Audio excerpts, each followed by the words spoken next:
we return. Still wearing my gathering gear.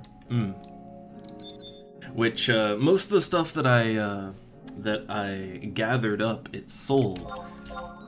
Let me just check and see if there's any more. Nope. No more left. But, yeah, okay, so... And sorry in advance, I'm caffeineless, basically. So I'm so unfocused, I can barely think straight. But, looking at numbers helps. So, right, let's math it a little bit. Now, I did have some additional gil income. I did Eco Warrior. That got me 10,000 gil, right? I got 10k from Eco Warrior.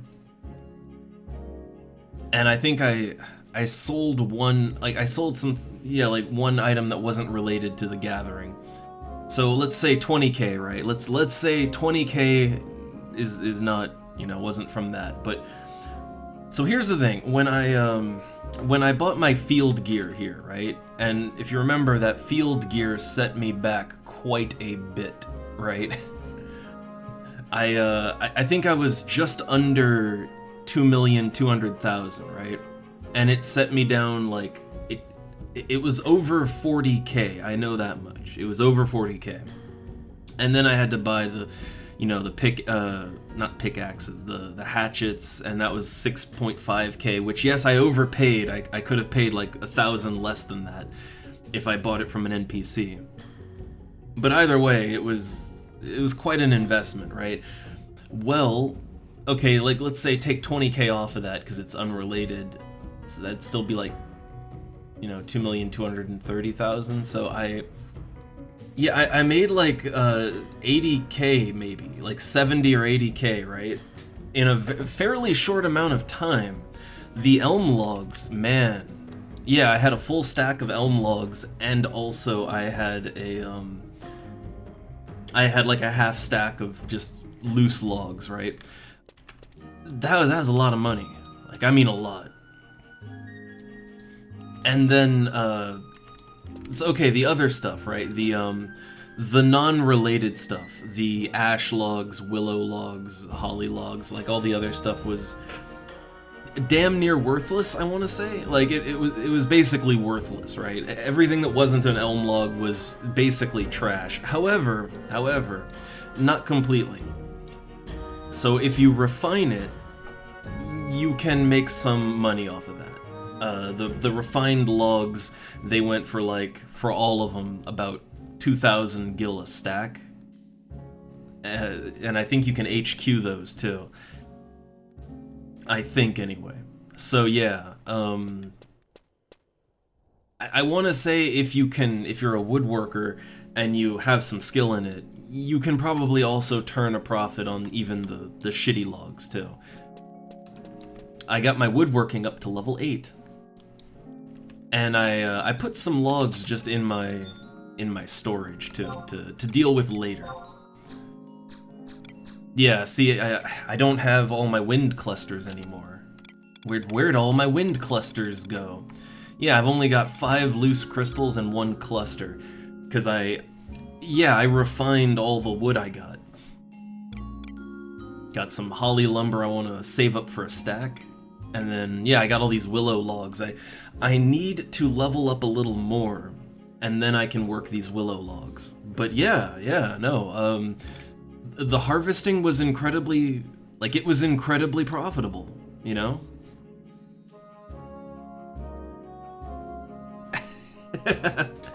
Yeah, I don't know what the streaks are all about. I mean, cool, but like... I don't know, I think there's a little too much gamification of metrics like that. And I know for a fact it can make some people go crazy if they see like, oh, it's a thing I gotta work, I gotta get that achievo, I gotta, like, some people go nuts, right? It induces insanity. So, not sure how to feel about those streaks. Alright, so yeah, I gotta be honest, after the, yeah, I know, right, Sito? Oh, like, that'll be the worst. The day achievements come.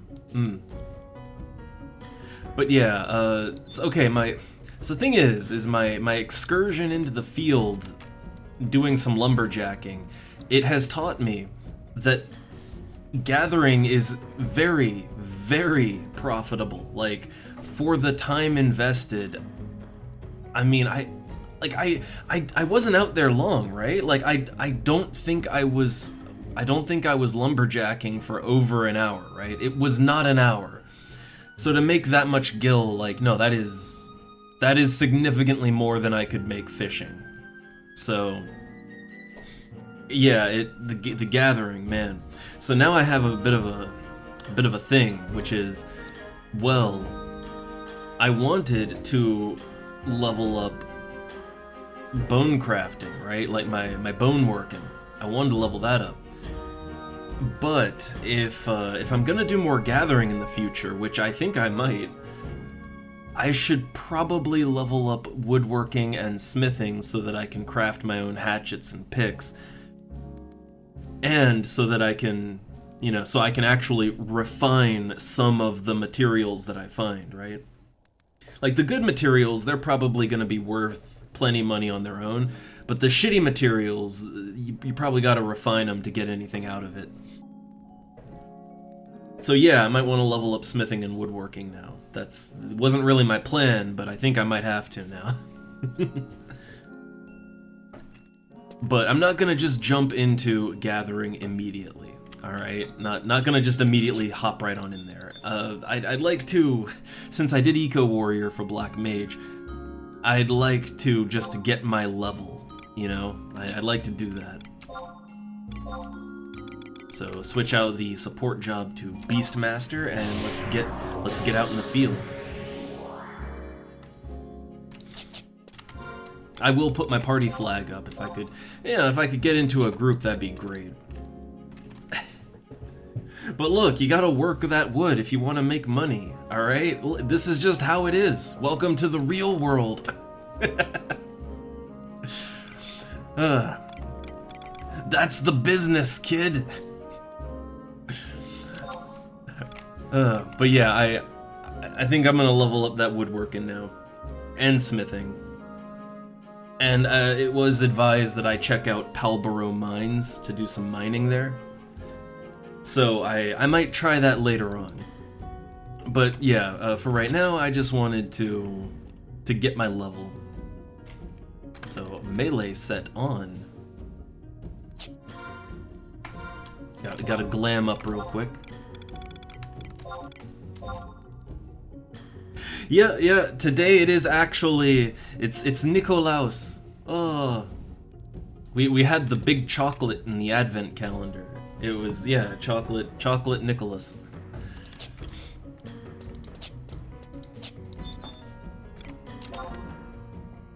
I am kind of wondering, it's a holiday day, but I don't know, like, you can still get fast food. So I am wondering, I don't know, I could go for some shitty fast food to celebrate.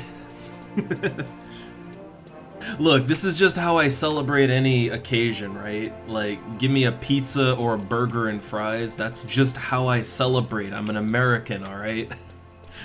I eat a burger when I'm happy.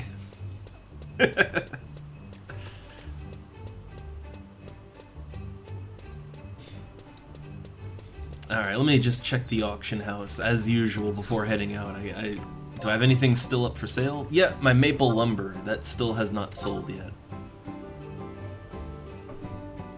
So yeah, like, if you refine this stuff, like, the maple lumber, like, a stack of lumber is only worth, like, 300 gil on its own. And with crafting, you can refine a stack of lumber into more than a stack, or you can refine a stack of logs into more than a stack of lumber. It's just you have to, it's gonna take wind crystals, that's the problem. I think I need more wind crystals. Wind and fire crystals, actually.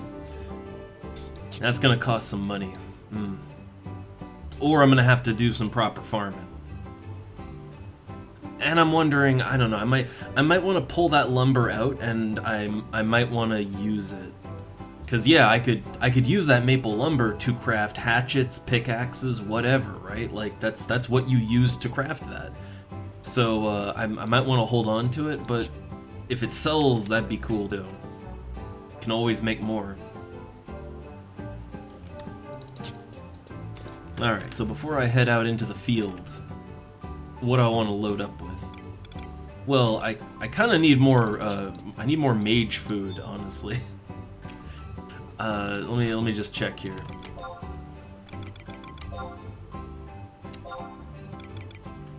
So yeah, some mage food would be nice for a party, but I guess that can wait. I'm not in a party right now, right? Well, I wonder, Sito, does that mean the cat girl is bigger on the inside than the outside? I don't know what that means.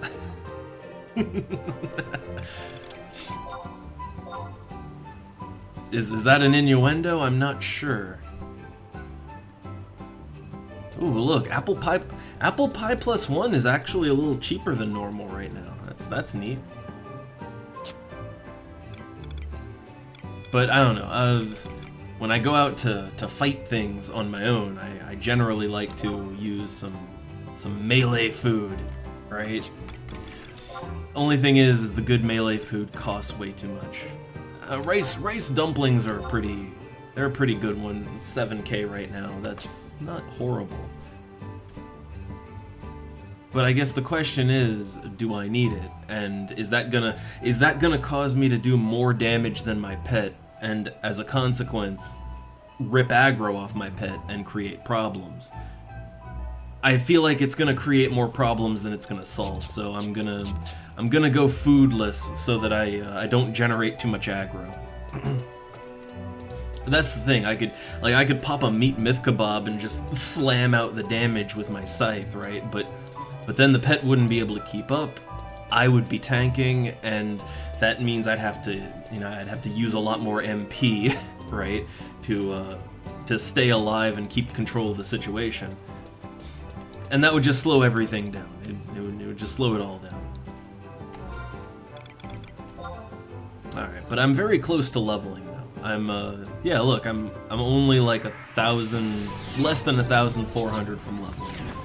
I'd say, yeah, why not? Pop an Emperor band for this one. Why not? We'll do that once we're out in Onzozo. And I think Onzozo is about where I should be. I'm trying to think about it, right? Like, I don't know, the Labyrinth of Onzozo it's solid EXP. It has some bullshit, you know, it's a little... It's not the best place, but I don't really know where else I could go, you know? I'm not sure what a better place to EXP would be. So with that in mind, let's go out to Kolshushu. Also, I mean, if I get lucky, there could be wind elementals, right? And I need that. That's something I gotta keep an eye out for. If I see wind weather happening anywhere, I need to get on that. Because I need them clusters. I needs them. Yeah, no, like, again, cat girls are very popular. If this was, like, again, on this server, the balance of races is more or less even, except for Galka, right? Nobody likes Galka. But otherwise, it's more or less even for the other races, more or less, right? But back in the day, it was all cat girls all the time, right? Everybody was a cat girl. Everybody. We was all cat girls. It's just what you did back then. I think a lot of it was just the novelty of playing like a beast race in a game like this, right? Because, I mean, what other alternatives did we have at the time? Like EverQuest, right? Or Ultima. Well, in Ultima, you can only be human. So, EverQuest, right? Like, well, I mean, in EverQuest at the time, I mean, you could be a lizard man, right? You could be a lizard man, I guess. Or a troll, but there wasn't really a lot of interesting, like, really bestial races, right? I think also maybe timing, Morrowind happened, right? I'm pretty sure that was like... I'm pretty sure Morrowind was like a little before this, right? And hey, what do we love about Morrowind? Khajiit, right? Fun beast races. So yeah, go Catgirl. There were a lot of elves back in the day too, and I think it was because they looked cool, right? They look like... Back in the day, it was either you go Catgirl or you go elf, and it's because elves, they're so damn cool, right? I mean, I still do like elves. I do think they look good in a lot of the armors in the game. Their proportions weird me out a little bit, but you know, with the right costuming to disguise it, you can kind of get around that, you know? You can kind of get around it. You can mask it. You know, make the neck seem not so bad.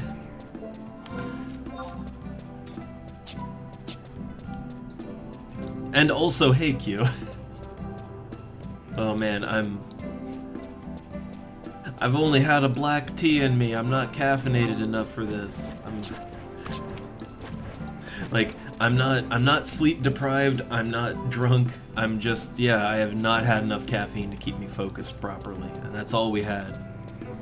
I guess I could make another black tea, but gotta be honest, I don't think I don't think it's got the caffeine content that I need to keep me, you know, to keep me focused. Well, yeah, in FF14, my experiences, it's all Lalafell or... okay, it's either Lalafell or it's Catgirls, or once they released Bunny Boys, yeah, it was all about the Bunny Boy. But pretty much that's it, right? Like, Lalafell if you're into that kind of thing. Otherwise, Catgirl or Bunny Boy. And that's really it.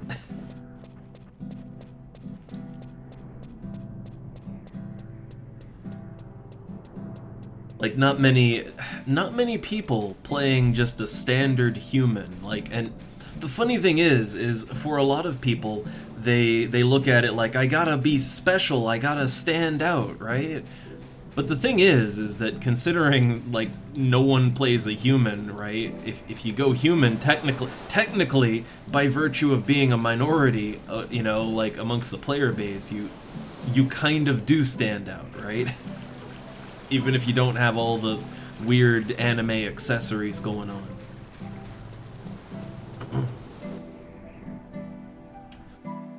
Now, I wonder... Now, here's the thing, right? I do wonder how they're gonna handle that exactly. I don't care too much because, you know, I don't play the game anymore, but I would be very, very surprised if it isn't just like what they did with one of the other races, right? Where it's just, like, the male looks all big and burly and beastly, and then the female just looks like a human cosplaying with a tail and cat ears, right? Maybe they have blue skin, I don't know. But I kind of feel like they're just gonna do that, right?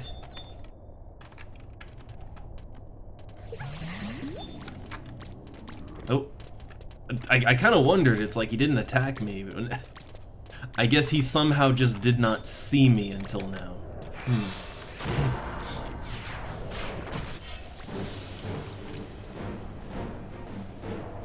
Like, I don't know how he went right past me and didn't see me, but... Yeah, look, I'm not even using food, and I'm still, like... I'm still pulling too much aggro over here.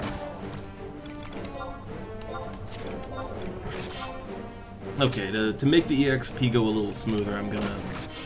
Also, I think I actually have, like...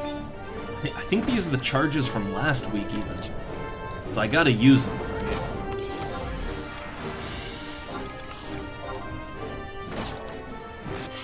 Alright, now we'll get the big EXP.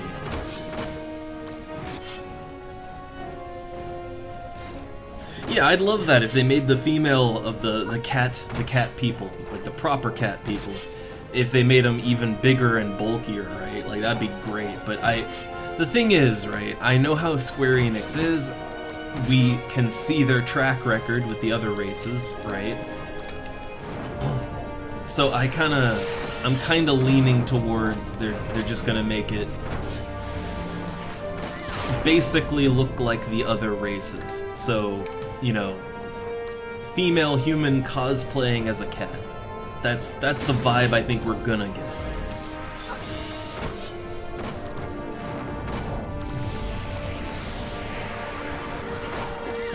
Oh man, this leech cannot hold aggro over me, like at all.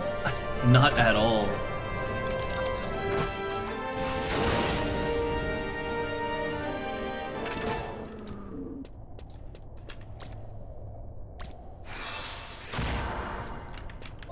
Man, I don't know, I just hit too hard.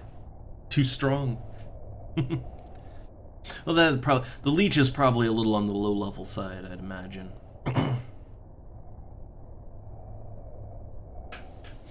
But I don't know, with FF14, I just feel like I feel like from the beginning they just never went hard enough on, like, if you're gonna have quote-unquote beast-like races, make them actually look beastly. I don't know, right? Like the way they are in this game, right? Like the Galka and the Mithra, they look significantly different. You know, those are just cats. And the Galka are just big lizard men, and like that works, right? They look very, like, at a glance you can just see they're very different. But with the with the cat girls and stuff in FF14, to me they just look human, but like cosplayers, right? They look like cosplayers. They just have a tail on a belt. That's what it looks like to me. That's what all of them look like. It's just, you know, cosplayer with some weird accessories going on.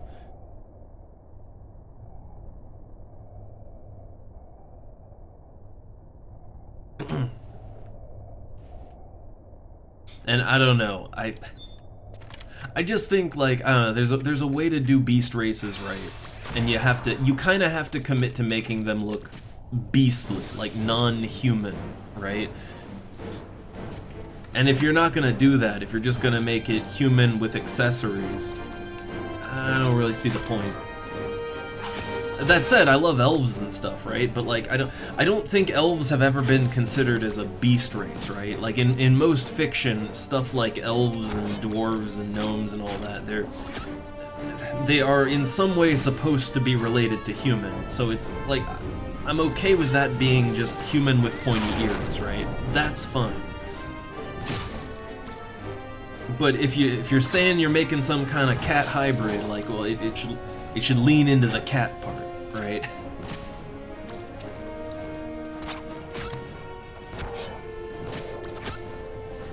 Alright, now this one's holding aggro a lot better. Like, much better.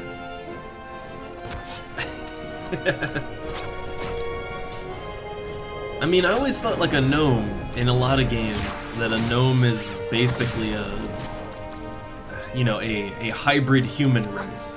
Kind of like halflings, right? In some fiction, it's played that way. But then again, I mean, what is the difference between a gnome and a halfling? I mean, really? Like, gnome, halfling, dwarf, what's the difference? I don't know. They're all short. With generally large heads and exaggerated features, so, like, I don't know.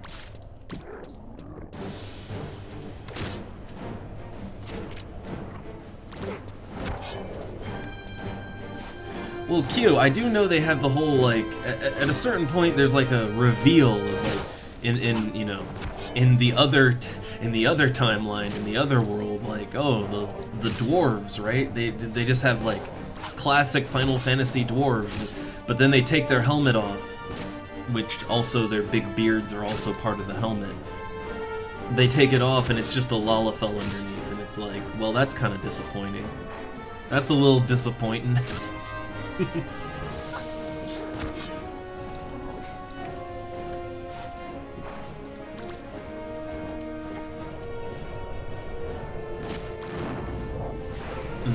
I think I definitely need a bigger pet here. I think. I don't think this is. I don't think this leech is doing it.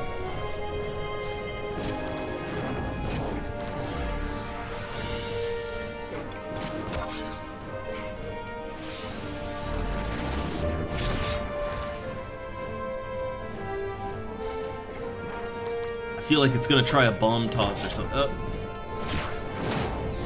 I was thinking to interrupt it, but it was not a bomb toss. Also, these goblins aren't what I really want to fight. I want to go a little deeper here. Oh, hey. Wait, if there's a wind elemental here, that means there's probably wind weather outside, right? The problem is that these elementals are a little too tough for me. That's the problem here. Like a 60 elemental. I mean, unless I get really, really, really lucky on casting, like, I don't know, let's say I do an elemental seal and an ancient magic, right? Like I do an ancient freeze on it, which I think that would be, well, let me think. Wind, yeah, ice beats wind, right? So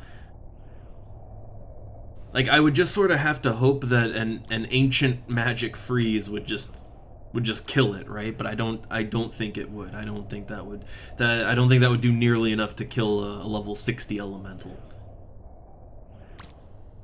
And then I would just have full aggro, no ability to stop it, and I'd have to toe-to-toe with that thing, and that would not go well.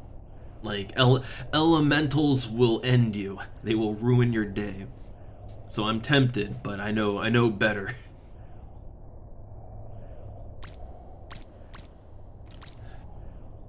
Like, that's kind of, in general, that's sort of the black mage problem with fighting enemies that, you know, are actually a challenge to you, is that if your spells get resisted, you are just kind of really out in the open. Like, despite having all of this nice protective gear, right? Like, I have the good evasion and vitality and all that, right? Despite all that, I mean, I still get hit a lot. I still, you know, it's still a struggle if enemies are very accurate and hitting hard, right? So, yeah.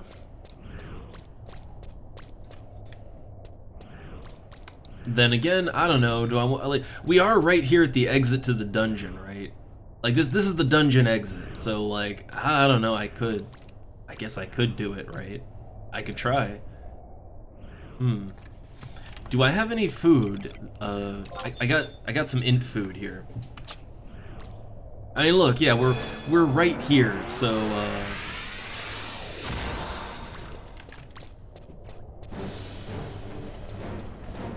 okay. So I'm gonna back away. Alright, so let's see. I need to switch to my damage set. Get some elemental seal going on. Oh, he's doing Eroga 2 again. I don't want to be in range for that.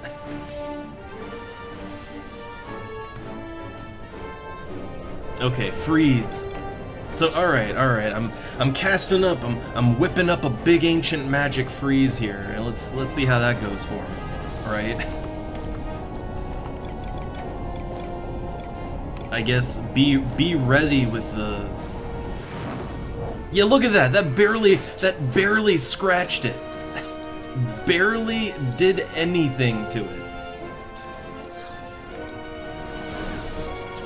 Like it was a 708 damage spell, which is very nice, but yeah, look, like it did almost nothing. Almost nothing. So yeah, that's the problem with elementals, right? That's the problem. I hate them. All right, let me get back in here.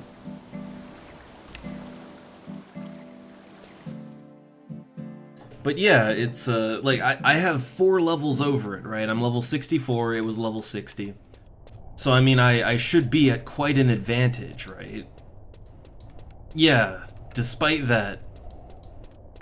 And I put an elemental seal on that, so, you know, heightened accuracy and everything. Nothing.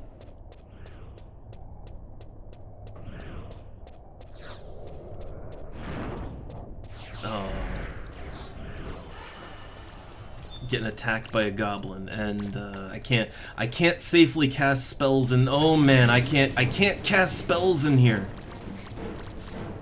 Oh my god. My god. Yeah, I can't cast spells in here because if I do, elemental, right? Oh my god, what? Why did I just flip around like that? What is happening to my controls? Why am I going into attack mode? Like, that definitely got me killed.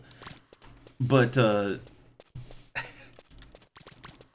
I did not expect to be ended by the goblin.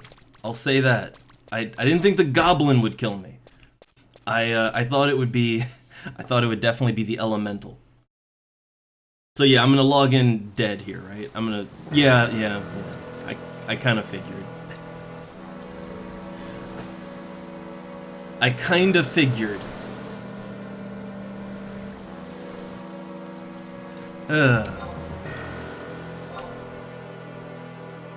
So here's the thing, right? Like, if my controls didn't completely fuck up, then I probably could have made it. But for whatever reason, when the goblin cast a spell on me, like, I flipped around and locked onto him, which I didn't do that. I didn't push that button. And then I whipped my weapon out and started attacking, and like, I don't understand. Like, I didn't do that. I kind of call shenanigans on that. I don't know what was happening, but the game was playing itself on me for a second there. Not happy with that. Not happy. I mean, I don't know, maybe it's my keyboard and mouse fucking up. They are dying, to be fair. They keep messing up, so it could be that, I guess.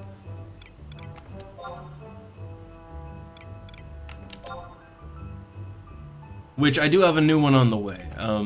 I have a new cheap keyboard and mouse on the way, and they're basically the same as what I have now. A little different, but more or less the same. But I realize these things are dying, and they're dying fast, so they need a replacing no matter what.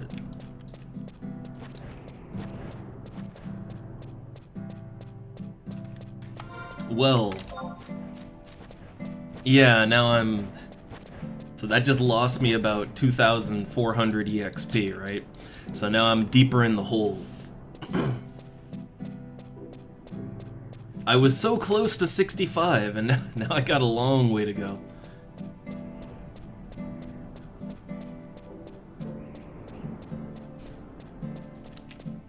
Well, that's what you get for experimenting. But, I mean, really, the elemental didn't kill me. The goblin did, which I'm... Like, here's the funny thing, right? When I charmed my first leech, I didn't even equip my charm set. I did equip my charm set this time, and I failed to charm. In the middle of the leeches. And then, well, there's an elemental there, so I couldn't... Like, normally what I'd do is I'd cast Sleepka too, right? Well, you can't really do that in the middle of an elemental, right? Like, that'll just get you killed harder. I mean, there wasn't any hubris with that one. Like, like I've done 100 times before, I was gonna grab a leech and get to fighting the goblin, and that was the one time my charm failed. Out of, like, the 1 in 100 chance my charm will fail, that was the one, right in the middle of a swarm of them, right?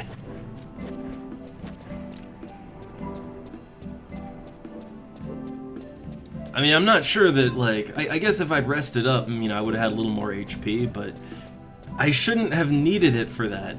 I shouldn't have needed it.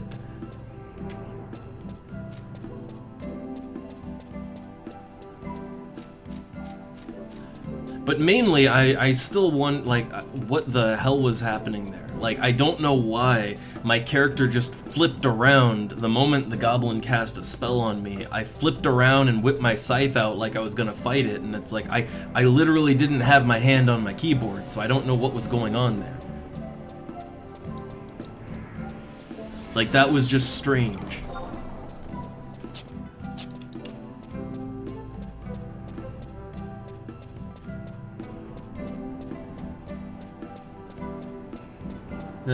But, well, I guess now I have even more EXP to go. If I can just get past the goblins and the leeches, if I can just do that, then it'll be fine. Like the... honestly, I might want to blow through a prism powder to get past them. Because the thing is, if I can get past those, like, that's sort of the bottleneck here. Because, like, the thing is that the leeches are not good. They're very low level compared to everything else in there. The goblins are also low level, but they have all that annoying stuff, right? Like, they can poison, you know, they can cast spells, bomb toss. They're annoying. The problem is that the annoying enemies come right before anything I can charm, and then the only thing I can charm is fairly low level compared to the dungeon. So I might want to use a prism powder, sneak past the goblins, and just go straight to the giant scorpions, because that's what I'm there to fight, and that's what I'm there to charm.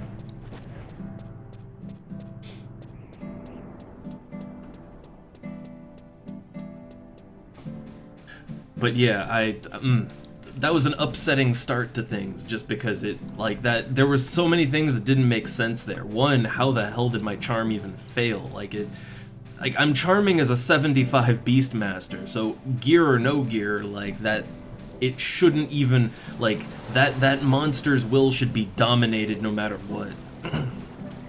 Second thing is, like, yeah, why did my controls just completely flip out on me and force me to run back into them, right? With my weapon out, which wasted even more time. There's so much I don't understand there. So yeah, I think this time around, let's be a little more cautious. So I'm gonna whip out the prism powder. Fortunately, prism powder's cheaper. It's cheaper than the oil. So, alright. Let's sneak past all this stuff.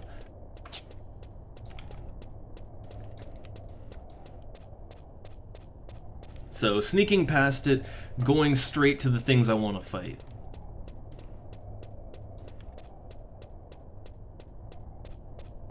Huh. All the leeches are just gone now. Where'd they go? Literally all the leeches are just gone, like they've been deleted. Alright.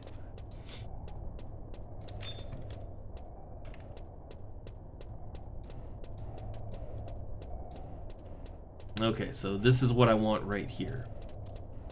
Wait, what? Oh, those are... Scorpions are sight! Scorpions are sight!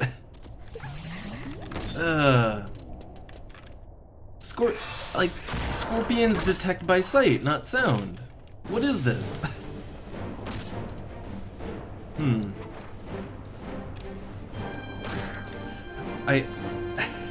Is the game just, is the game just falling apart on me? But yeah, like, scorpions are a sight detecting enemy, so I don't...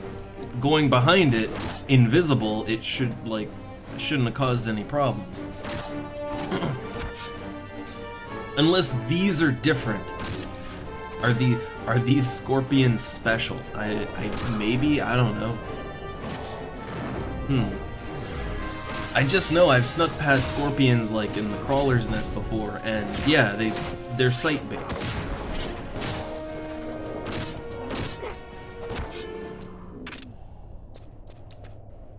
Well, either way, shenanigans aside, I'm into the actual dungeon part of the dungeon now. So now I can, yeah, I can relax and kill things now. And I got a lot of EXP to go since I died. Well, I have my EXP rings, so let us make use of them.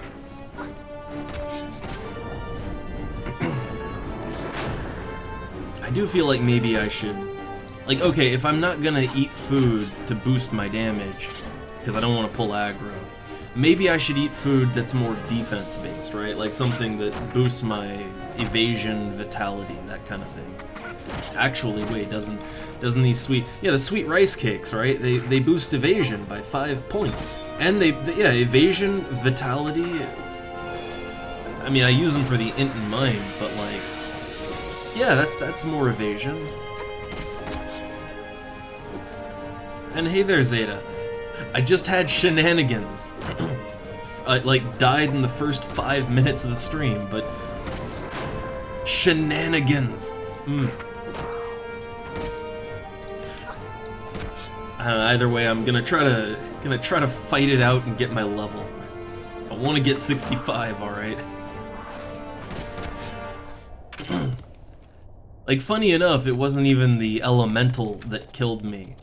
Like, I just experimentally attacked an elemental level 60, but that wasn't even the thing, right? It was, yeah, it was my controls just freaking out, right? That's what did me in. Not a good feel. It's never a good feeling when you suffer a loss because of technical difficulties, right? Never fun. But I guess I am playing with a mouse that I know this mouse is dying. I don't know about the keyboard, but I guess it's probably dying too. They're the same age. They're part of the same bundle. So I guess, you know, it's no surprise.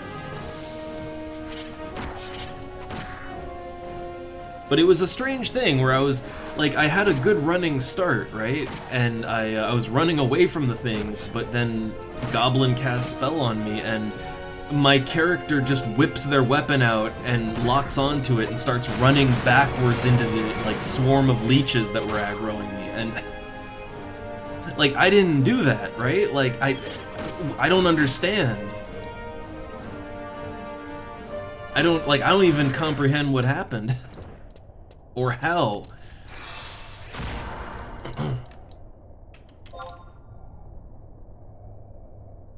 Oh look, a duo. So okay, like I know for a fact if they're in Movalpolis, they're doing pets. They're doing a pet burn, and I'm not down with that. I don't like the pet burn. That's the one. Like, look, I'll put up with a black mage burn party, because, you know, that's all you ever get is a black mage, but the pet burn is a step too far. That's too much for me.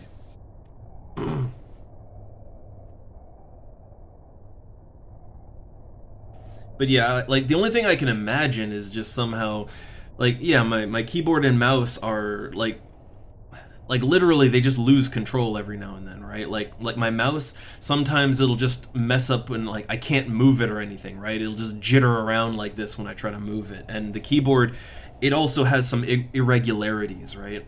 And it is because they're super old and they're cheap and old, right? So I can only imagine that, I don't know, something just... the keyboard was registering button pushes or something. I don't know. But yeah, either way, didn't feel good.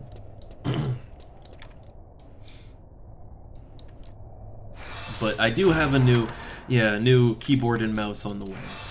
They were only 26 bucks, so they're an equally cheap set, but I mean, look, what I have now, it lasted for like 4 years, right? I'd say that's good enough quality.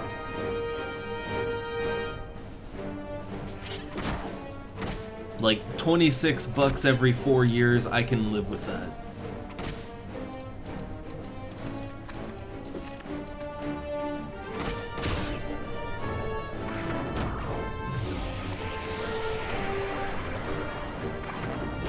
Alright, so, well, there's no more elementals here. There were for a brief minute, there were a bunch of elementals everywhere in this tunnel, and so I couldn't cast any spells. But, well, they're all gone now. Convenient.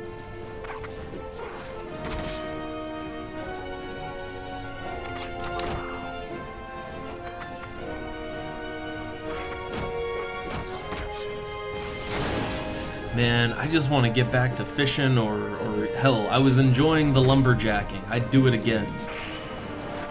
but I also want to get level 65. So, because I want to wear my crown.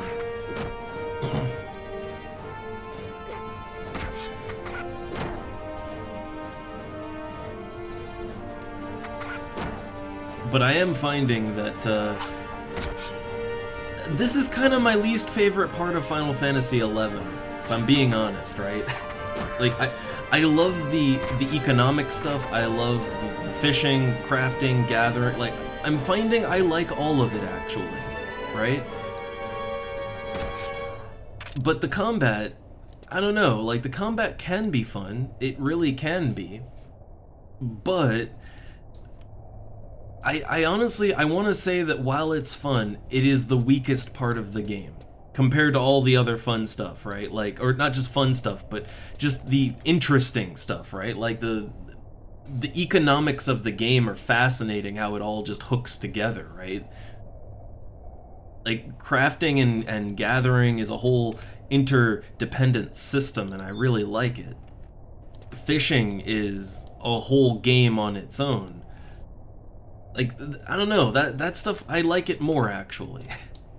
That's what I've come to realize, is I like that part of the game more. And many would consider that the boring parts, but no, like, I like it. Also, my pet is just, he's petrified, and he's probably gonna be petrified for like 5 minutes, I don't know. Okay, there we go.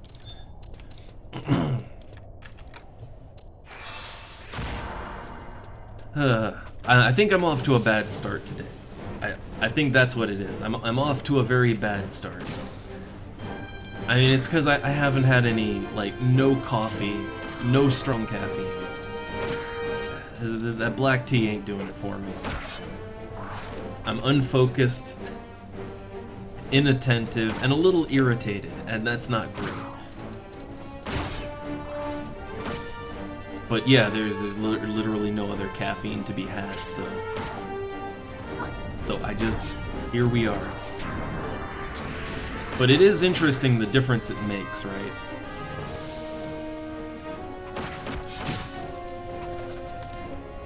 Okay, so it's gonna kill that pet in a sec.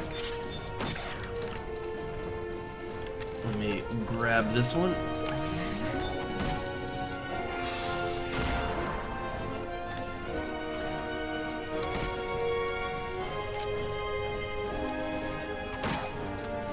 Right. Put that away.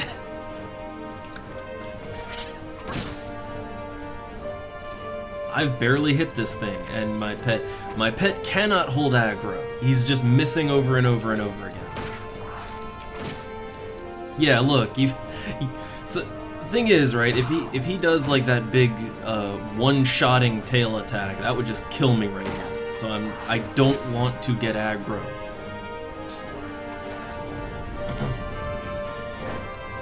Yeah, I'm very dead if I take any, like... If he does the big attack, I'm just incredibly dead. So I cannot participate in this battle.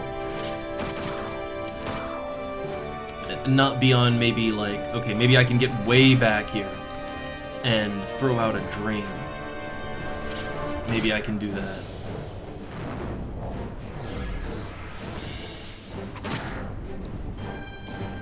Okay. So now I think I'm good to get back in here.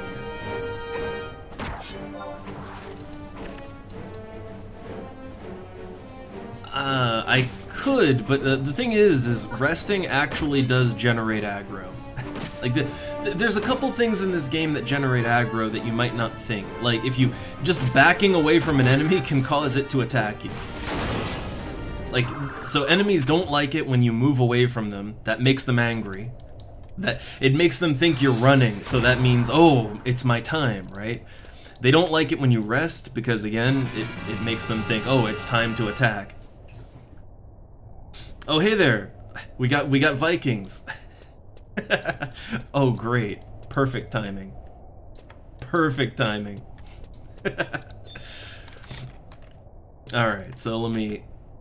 If I can get my Scorpion in here. He's not resting, right? No, I told him to stay. Let's just move him over here. Get him going. Alright, get him all set up.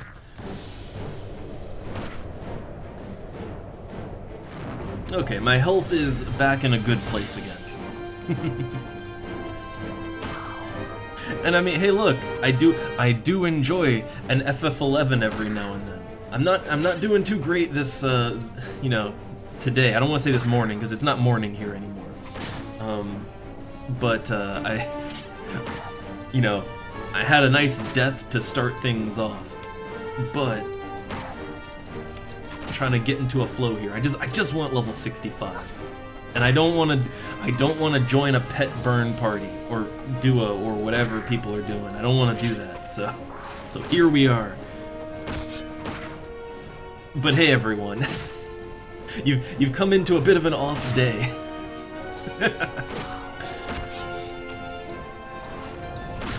I just need more coffee, that's all. I need a coffee. I currently have none. Alright, so if I... Okay, don't quite want to drain yet. Wouldn't be too productive. I didn't bio this thing, right? So, hold up. Go to sleep.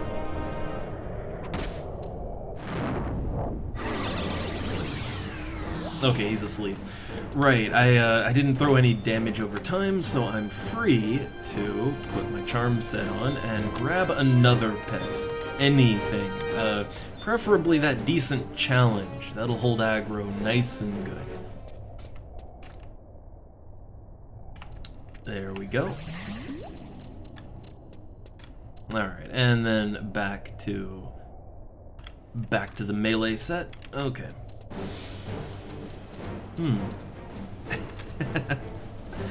Oh man, the low level. Honestly, I find the low levels to be the most fun in this game. I kind of feel like things get a little too hectic in the higher levels, a little too much to keep track of. It's fun early on. You could just have fun.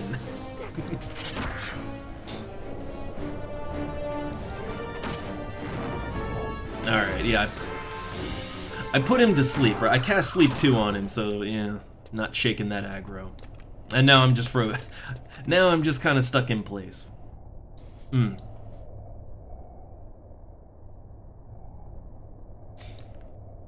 Alright, so there's a cockatrice over here. I mean, what I don't like about them is that they can petrify my pet, and that's yeah, that ain't great. Ain't great. But my only goal here for right now is I just want to get level 65. I'm fairly close to it already. I did die once, but which was a very strange occurrence how that happened, but I don't know, I'm like 2000 EXP off of leveling, so I shouldn't be here all day long. Hopefully not. Ah, it's the giant scorpions! I think you first see them, like, I'm trying to think, what's the lowest level giant scorpion you can see? I want to say the crawler's nest, maybe? Like, I know there's a bunch of them in the crawler's nest. I think that's probably the first time I ever saw one. But they make appearances in a couple of dungeons.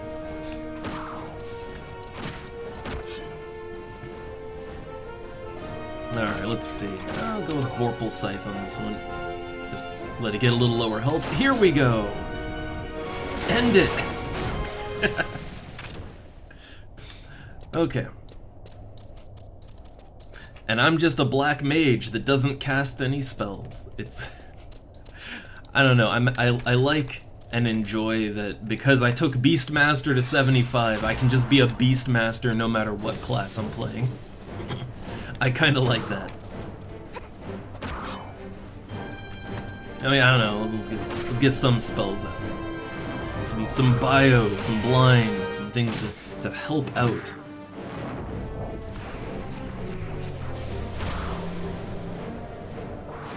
Okay, so it should miss a lot more, hopefully. Yeah, it takes a little while for Beastmaster to really warm up to feeling like super fun. The Jug pets make it a lot more fun. The funny thing is post level 24. Yeah, I only really charm when I'm subbing Beastmaster. Like, I never charm as a Beastmaster. I only do it when yeah, like as a black mage, right? Because you can't use the jug pets. But I feel like Beastmaster really comes into its own, yeah, around 30 or so.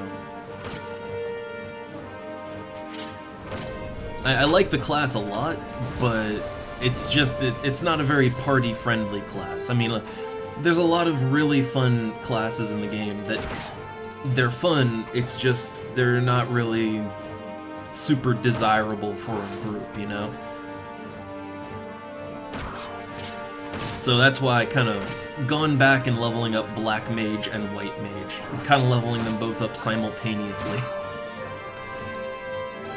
I don't know, Black Mage doesn't really get a lot of normal parties either, but Black Mage burns are huge. People love them.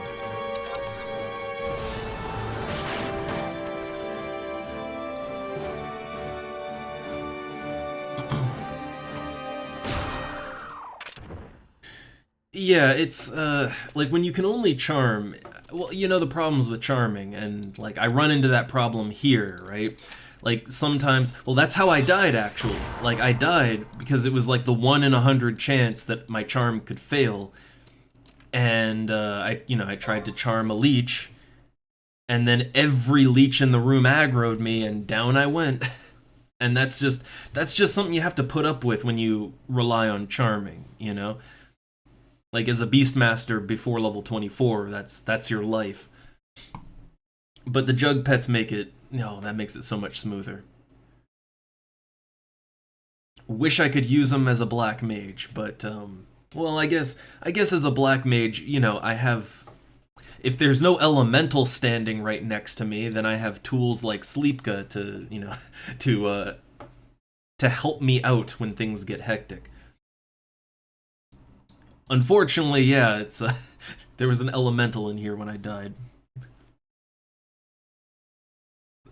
I don't know, like, honestly, charming is a lot better when Beastmaster is your sub-job, funny enough, because, yeah, like, whatever class you're playing, you presumably have some things you can do in your class that will help you to stay alive or to get out of trouble or something, right? Beastmaster doesn't really have that. The pet is the thing, right?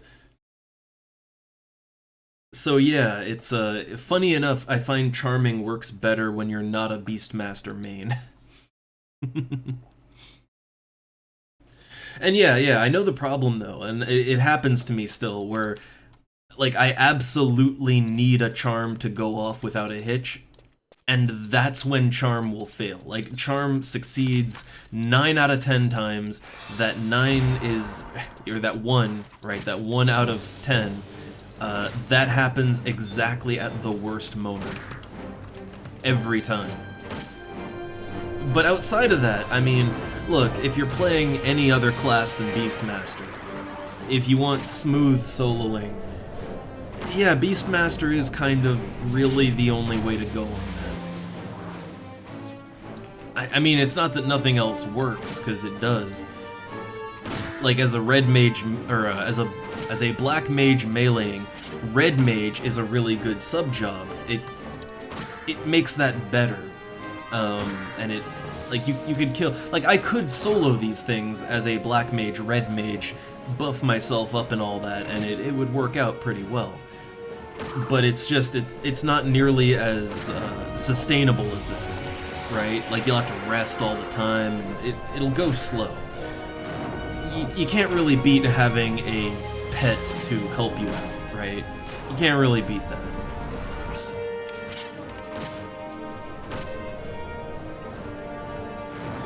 And, I don't know, I want to try Puppet Master. I don't know that I'd call it Beast Master, but more fun. I don't know. Like, I'm not really sure the gameplay of Puppet Master. I don't really know anything about the classes beyond, you know, the Zalart era, right? I'm very old school that way. But, I don't know, I'll give it a try. Like, I'll play it and give it a shot, see how it works. No pet. Well, I gotta tough it out myself here. Yeah, it was just one drain away from death. Oh, look at this cockatrice right here. This cock. It has fucked me for the last time. Come on, sleep. Sleep.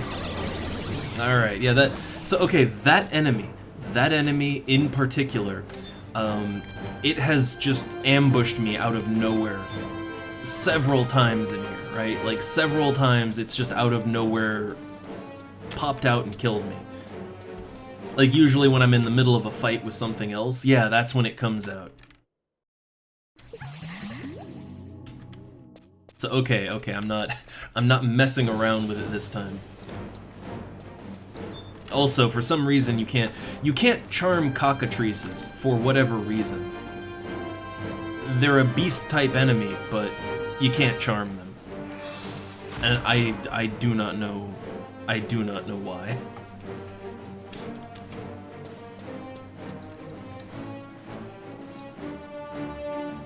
Oh my god, the flying manta is intimidated by the cockatrice. Oh my god, I chose poorly.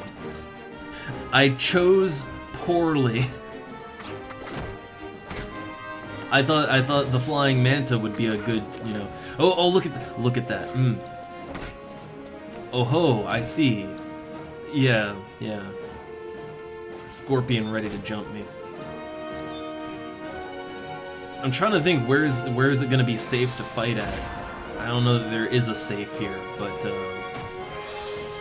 just pulling it back a little bit, and I'll fight right next to the. No, if I do that, I could get. It has a breath attack. I'll stand like here, right? That's good enough. And yeah, I kind of wish that you could just charm whatever. You know, it would make Beastmaster more versatile, and it would make subbing Beastmaster a lot more versatile too. I wish you could just charm any monster. Maybe, you know, if there's one restriction, maybe make it so that you can't charm undead, right? I'd be okay with that. But I don't understand why, like, oh, Baleful Gate! Shit! I'm turned to stone for like 2 whole minutes. So, right, let's hope this manta can, you know, let's hope this manta can pull it off. And also, let's hope that nothing else attacks me in the time that I'm frozen here. I kind of forgot, cockatrices, like, cockatrices have, it's like fighting lizards, right, with their, you know, their gaze attack. I think it's the same exact attack, even. But, yeah, cockatrices, they are way faster. Like, they can get that gaze off incredibly quick.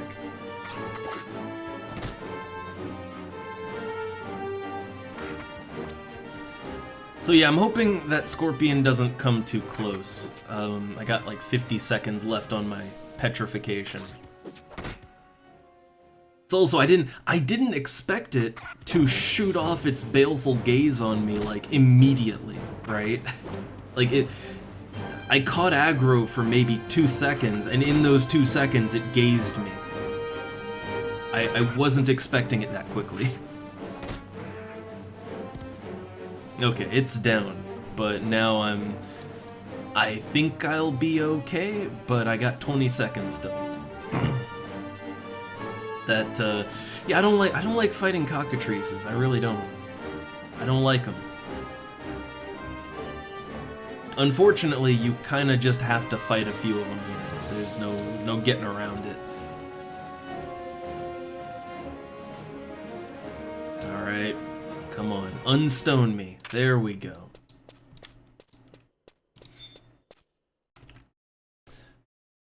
Alright, I'll pull this one with a blind. So I want to get it away from the cockatrice. Oh, I know what I'm not doing. I'm not putting shock spikes on, which does actually matter. It does. Unfortunately, right, this manta can't hit anything. Also, scorpions do have quite an intense AoE attack, but right, I can't do nothing about that. Not right now. What I can do is let the pet get aggro, Like, let it just fight a little bit, back and forth, you know? And when the time is right, I'm gonna throw in a drain. Preferably with an elemental seal behind it, actually.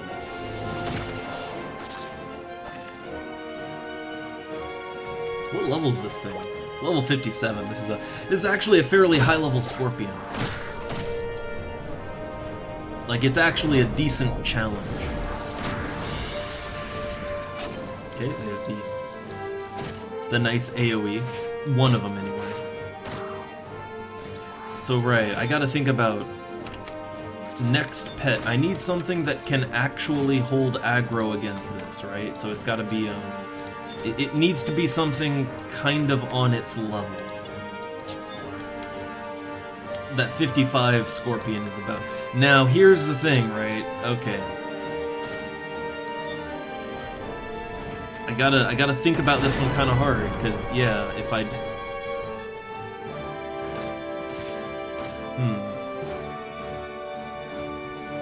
Alright, I'm gonna let the Manta die. And I'm gonna cast Sleep on the Scorpion, right? Okay.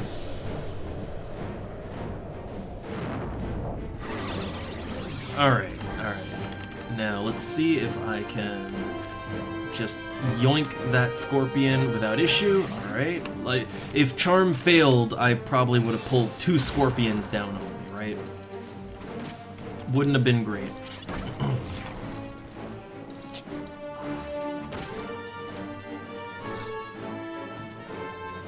Okay, so now I just have to hope it can get aggro back. Thing is, I wouldn't normally be this, like... Yeah, I wouldn't normally be this paranoid about the thing I'm fighting. It's just... Yeah, they have so much intense damage that they can throw out. Like, really intense damage. And I don't think I can stand far enough away from it without being... Yeah, like, that cockatrice, I'm really worried about that. And my drain just lowballed. So, and look at that. Scorpions are spawning in around me. I think I need to end the fight before it gets too much more hectic. Let's do a Nightmare Scythe. Maybe Nightmare Scythe and then Stun. Yeah, there we go.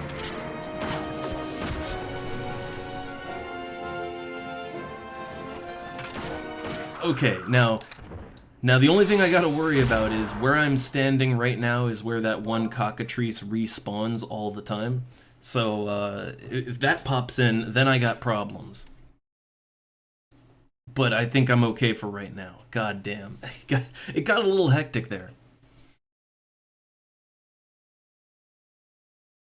But yeah, like, against most enemies that I'd fight, I wouldn't worry so much about getting aggro and taking damage and all that, because I can drain, I can blind them, bio to them, debuff their dexterity, I can drain them. Like, I have so many ways to kind of weaken an enemy down, and, you know, I have decent evasion and everything with this gear. But the problem with these scorpions is they have so many high damage attacks they can throw out, right? They have 2 AoEs that do high damage. That alone can kill you if you're unlucky. But then they have like that death scissors attack, which if they hit you with that, it can potentially just be a one-shot. Like even if you're a properly geared melee and everything, like, no, you're just dead. It's like getting uppercut by a Goobu, you know? Like, even if you're a tricked out melee, you could still just get one-shotted, because that's just how this game rolls. So yeah, when I fight things like this, I would prefer it if I did not take aggro. I'd prefer it if the pet keeps the hate on it, and I just back it up with my melee. That's the plan, but it doesn't often work out that way. Alright, so making sure the set is good. I want to get out of this tunnel no matter what. Like, I don't like being trapped in the tunnel here. It's not a good place to be. There's too many things that can spawn there.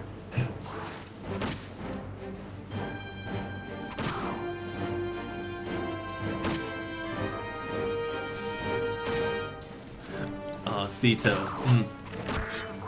The Mongorn always comes back. It always comes back to the Mongorn.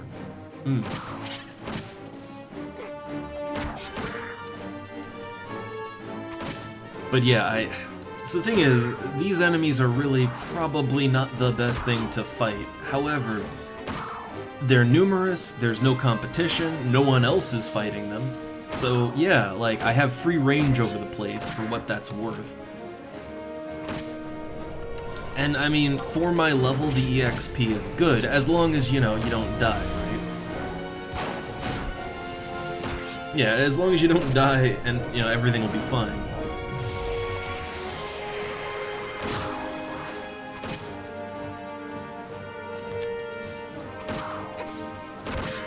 Also, decent loot too. Like the claws and shells and stuff. They're not amazing. It's not amazing money or anything, but it's decent. It's a decent little bonus. And generally, I like to fight enemies that they're not just decent EXP, but they're also kind of profitable, right? I try to go for enemies like that. Even if they're, you know, a little more dangerous. Oh, look, there we are. It's that cockatrice again. I knew it. I knew it was gonna spawn right up my ass. I knew it was gonna happen. And that's why I don't like standing over there. Right? What I find is, when you're just killing things in this room, you tend to gravitate towards that hallway there because there are a lot of enemies to fight there. So it's like, oh, good EXP, right? But that also means there's a lot of things that can respawn there. Number one is that cockatrice, which you can't charm. So, you know, you just have to fight it out with it when it pops up.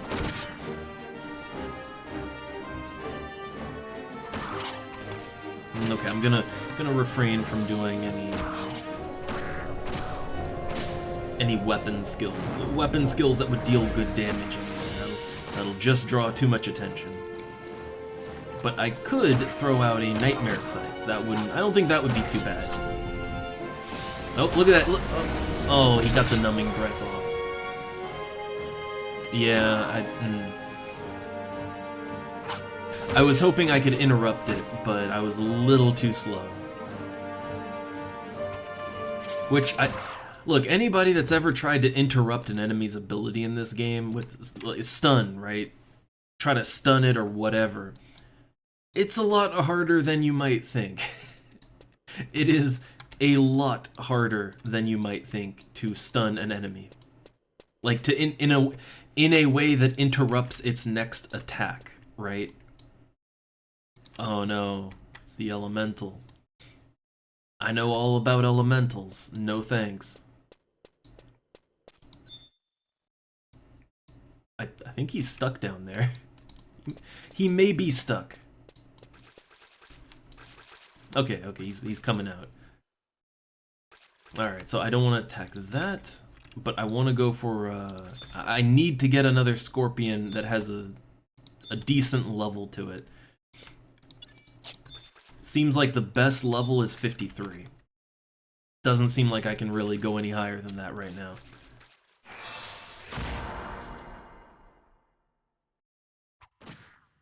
Oh, nice, Sito. Bread and water. The prison diet.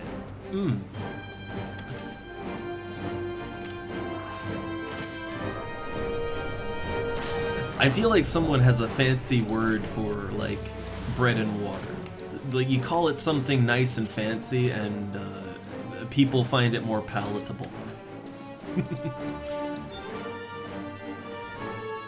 Oh, okay, here we go. One down. Pet recharmed. Always living on the edge, not knowing if the charm's gonna work or not. Oh yeah, I do have access to the sick command, even as a sub-job Beastmaster. It just doesn't always seem to do anything.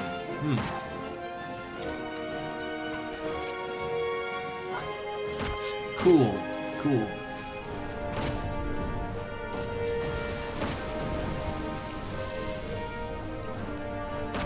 Or maybe it's maybe it's that it doesn't have the TP, right? Because I think they do need TP for those moves. I'm pretty sure.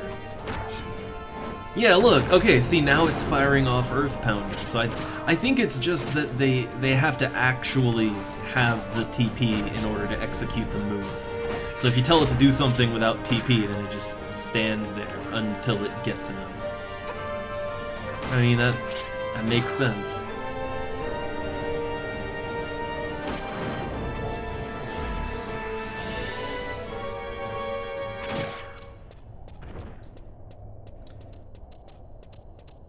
I guess most of the time when I tell it to fire off an ability, I guess it just times out good that it happens to have TP at that moment.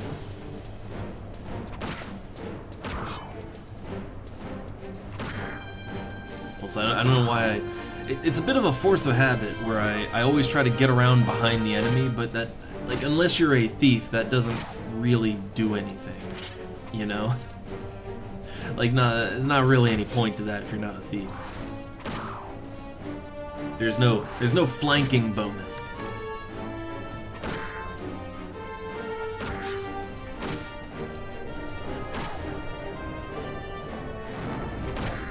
Alright, I should try to keep my shock spikes on. But that's the thing. To be fair, when I died that earlier, like I didn't have shock spikes on, and that probably could have saved me actually. I was so paranoid about casting a spell around the elemental, because you know it's an elemental. But I should have had shock spikes up before I even went in there. Yeah. I always forget you can do that, but it is like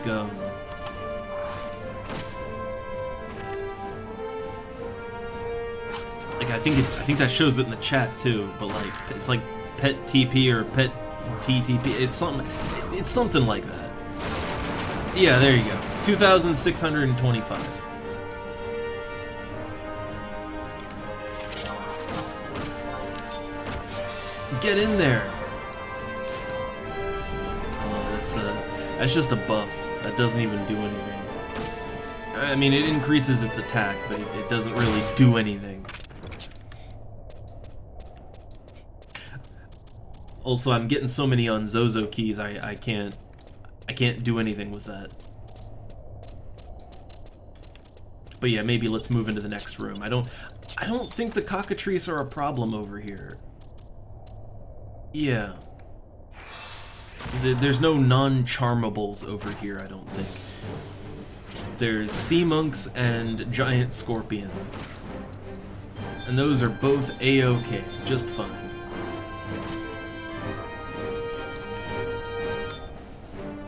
Oh, that one. I like that one. That one's got a good level on it. But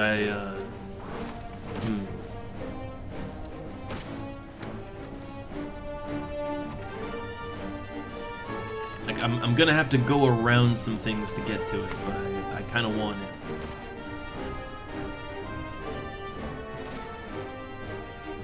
Okay, I was just trying to time that out good.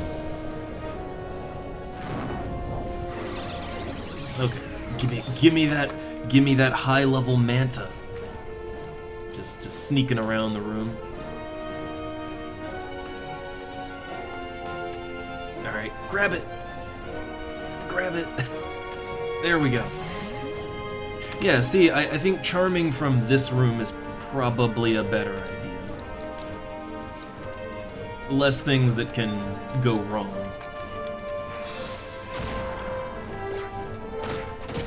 Okay, and see now I've got a big, decent challenge manta to solve all my problems for me.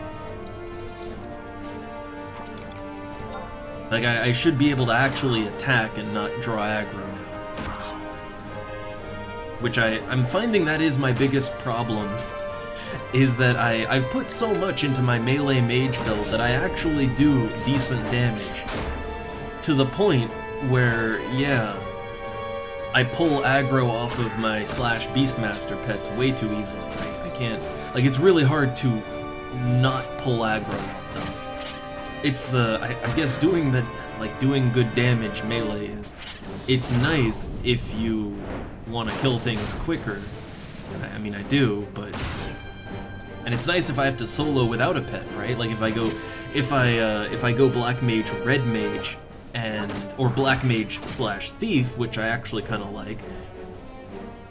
If I do that, it's helpful to have nicer damage, but yeah, for this particular setup, I think I might want to maybe change some gear. Like, maybe change a couple things out. Like, okay, I have this strength dexterity necklace, which I love it, but do I need that, right? Like, well, I'm pulling aggro way too much as it is, just hitting things with a weapon. So, okay, maybe I don't need that strength and dex. You know, maybe replace that with something that gives me some more evasion, or agility, or vitality. Could probably replace the grace rings with some agility +4 rings, right? Go over that maximum evade chance.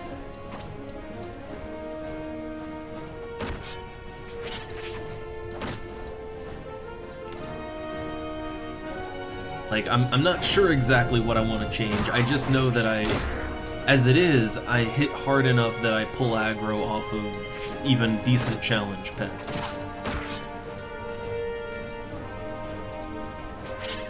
Which, I still find it strange, because, like, this isn't a problem that I had as a Beastmaster.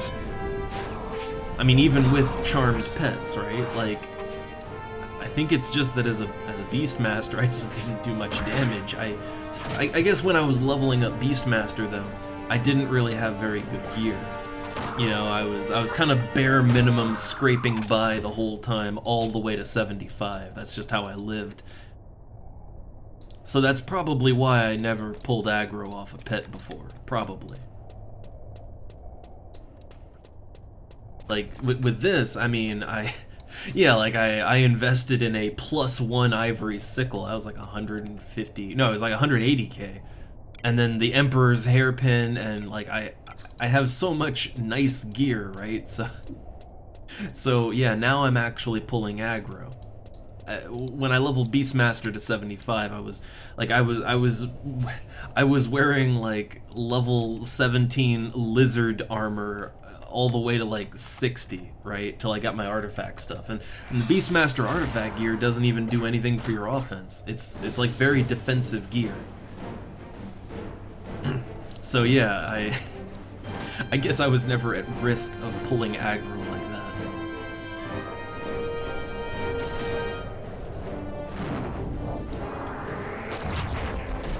I want to get a little closer. I don't know. There's enemies all over the place. Maybe let's pull it back a little bit.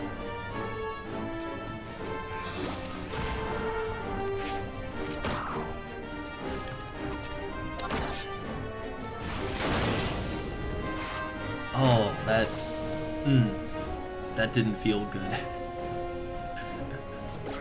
3000 TP just whiffed.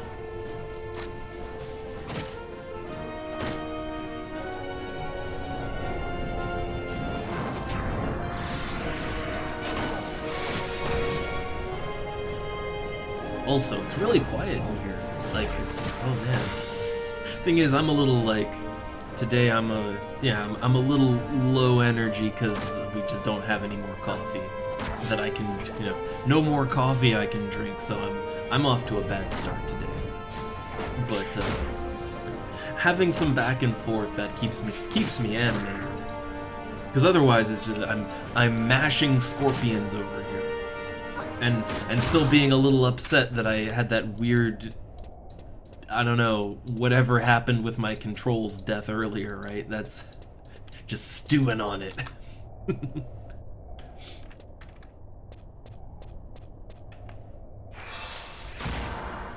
Okay, so yeah, let's want to do a careful pet replacement here, because that's more efficient than, telling it to sit and rest.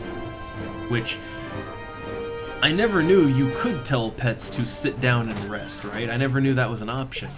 for the longest time.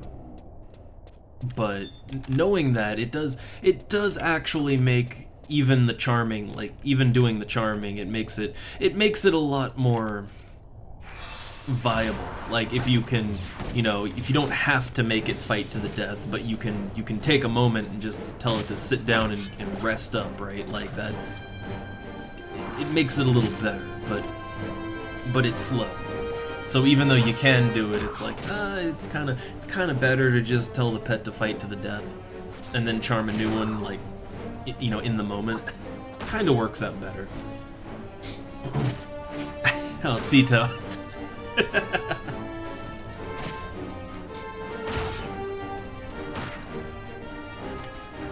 I mean, it's also just that I didn't have a nice, delicious hot coffee. You know, like I like my nice foamed milk coffees with the syrups in them, and then, you know, a nice smooth chocolate to go with it.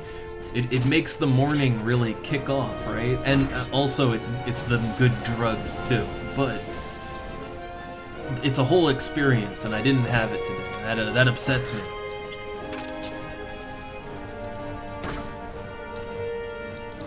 All right, maybe I can tell this thing to. Right now, the pet is just hard paralyzed. Like, I mean hard-ass paralyzed. Can't do a damn thing.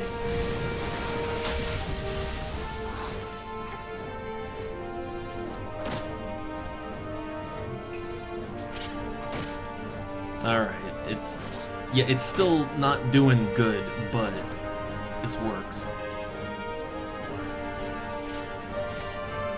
Okay, I need to get some distance because... yeah, look at that. See, I said it.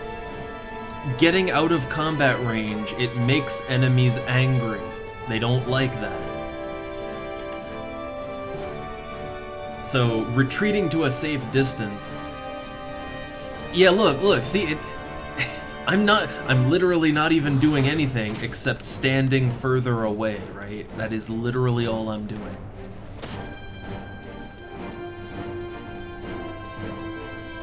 Yeah, but it's not having any of that, right? It's not having it.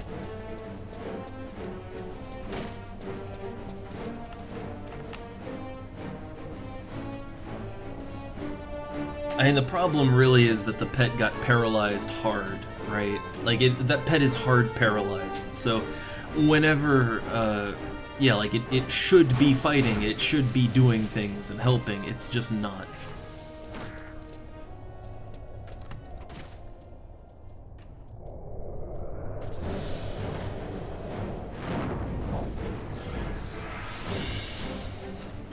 Alright, I tried to heal myself up a little bit.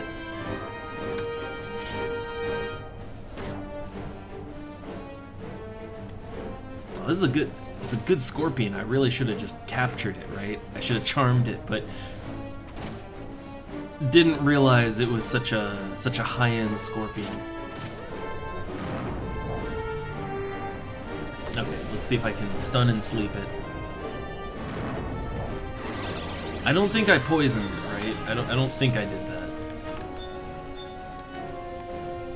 All right, what do we got? What are my options around here? Got a 51, a 55, a 56. I like that one, but I mean, I'm gonna be honest. Like, this thing is like that's the baddest scorpion in the room.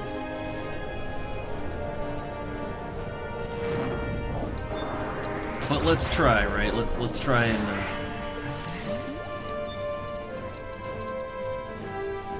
All right, so I got some time here.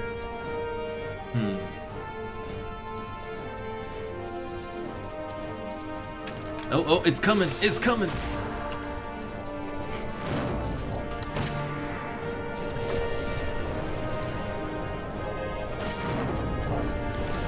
Wild rage. Oh man, that ain't good. That ain't good.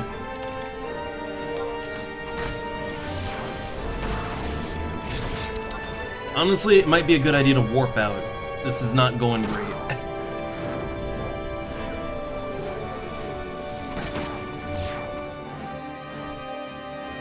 What I should have done is I should have charmed the high-level scorpion and then told that to fight the other one, right? Like that's what I should have done.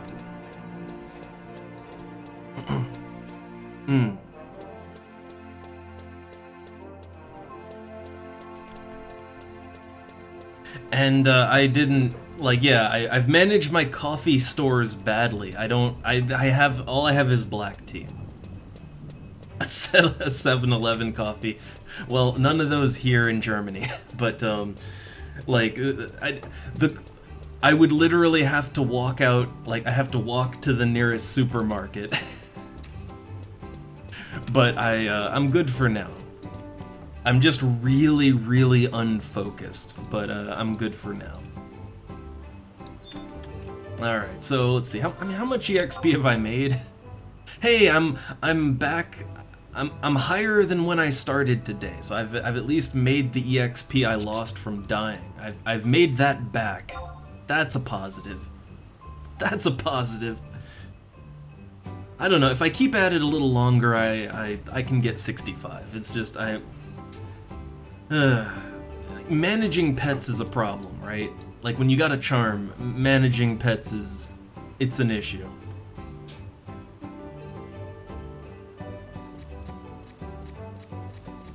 So my main problem is that, I like my melee mage build with Beastmaster because I don't have to use MP for the most part. Minimal resting. The problem is that like, just hitting the damn thing with my scythe, I deal too much damage. I pull aggro off of a pet. And, like, unless it's a really strong pet, I pull aggro off of it. So I'm just tanking now. And I mean, I can do that, but scorpions have so many high damage attacks, it's not a good idea to tank them. Like, even if I wasn't a mage, I wouldn't want to... Like, I wouldn't want to one-on-one with a scorpion no matter what. Like, if I was a warrior, I wouldn't want to fight a scorpion because it would fucking one-shot me. So, you know, extra so as a black mage, right? Like, they have an attack that can just kill you. So, yeah, you don't really want to mess with that. Problem is they're good EXP. They're really good EXP. And if you're a pet class, or, you know, if you can sub Beastmaster, it works. It's just really, really dangerous.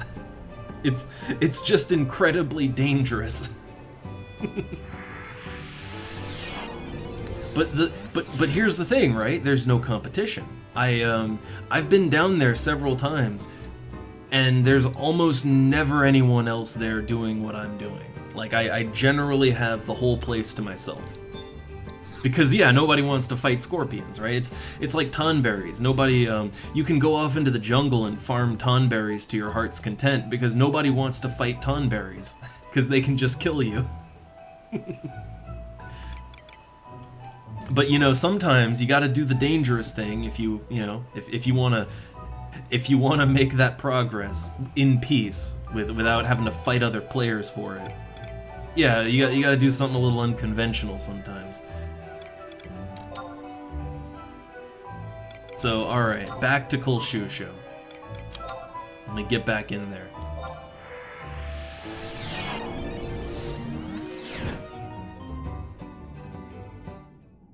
Oh hey, it's wind weather. This is good. I need wind elementals. So this works out. So okay, while I'm here, I mean, I know where, like, there's a couple of wind elementals that can spawn on the way to the labyrinth. Yeah, they spawn like here, like here. I think one's over there. Oh yeah, they just spawn all over the place, roughly on the way. So I'll go ahead and use that to. I'll use this time to grab some clusters, because I mean, apparently I've really started to get into gathering. I had a lot of fun running around with my hatchets in Gelspa Outpost. I got like a stack and a half of elm logs, and I mean, that not only paid for my hatchets, but it also paid for the gathering gear that I bought, which was nearly 50k worth. So it basically just paid for everything. So my takeaway from all that is that gathering is pretty damn good, unless you get horribly unlucky, I guess. I did break my hatchet twice in a row once, so I guess if you have a really bad run of luck and you just break your hatchet 12 times in a row, I guess that would suck, right? But otherwise, it seems to be fairly profitable. It works. So now I kind of want to commit to crafting my own hatchets and pickaxes and stuff, and I'm gonna need a lot of wind crystals, a lot of fire crystals too, but you know, wind crystals mainly since I'm doing a lot of woodworking. Oh, I think someone else is a dead Dalmal, so I assume someone else is out here also killing. They're probably also killing wind elementals, right? It's a Beastmaster. Maybe they're not. I don't know. Those wind elementals, though, they're in high demand.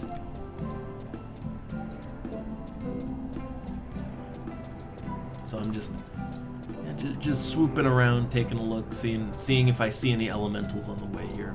I'm not gonna go out of my way too much for the elementals. I want them, but I want to level up too. So, I mean, let me think. Hatchets are like 8 smithing, right? It's like 8 smithing and then some skill of woodworking. So from level 8 smithing, I mean, the HQ levels are like, it's like 11, 21, and then like 51, right? Like levels over the recipe. So, so if that's the logic, then have any chances, like any decent chance, I guess you'd need to be at 19 because it's level 8. So yeah, you'd have to be like 19 smithing, and yeah, you'd have to like be close to 60 to have a real good HQ chance. And I have only just started leveling up woodworking and smithing and all that, so I got a long way to go, but I do feel like it would be a good goal. Like, I think it would be very worth it to level up smithing for that. I mean, that said, you can buy hatchets and stuff from NPCs, and if your fame is good, you can buy them, you know, cheaper than the auction house.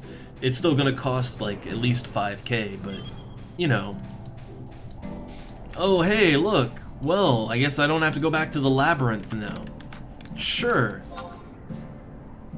I'm not sure if I've done I can't remember if I've done a Black Mage burn party on the stream or not. They usually pop up like later in the evening for me, so I wouldn't have done it on stream. But hey, some high-level Black Mage burn partying, I guess. I mean, I'm cool to go back into the labyrinth. It gets dicey in there, but I mean, look, I am pretty close to leveling up, so it does work. I don't know, like, okay, so the Boyata tree. All right, then I gotta fix my stuff. All right, let me buy some more apple pies and get on over there. So let's see. I usually like Black Mage / Summoner. Honestly, I go / Summoner for both Black and White Mage in the high levels. It just, I don't know, it's easy, right? With regenerating MP, everything is easier, but it's not necessary. I don't know, I'll go Red Mage, I guess. Also, he didn't say what level we're doing, so I just assume, I assume it's my level.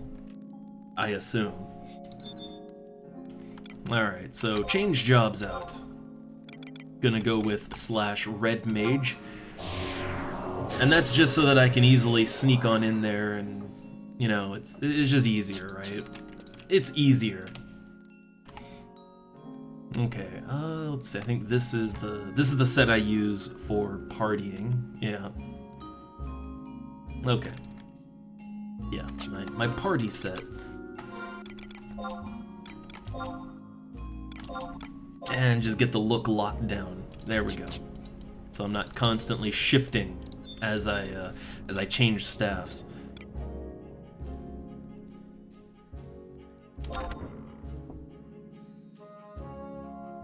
Oh, and I didn't say it of Vexus. I'm slow. I'm slow without my coffee. Oh.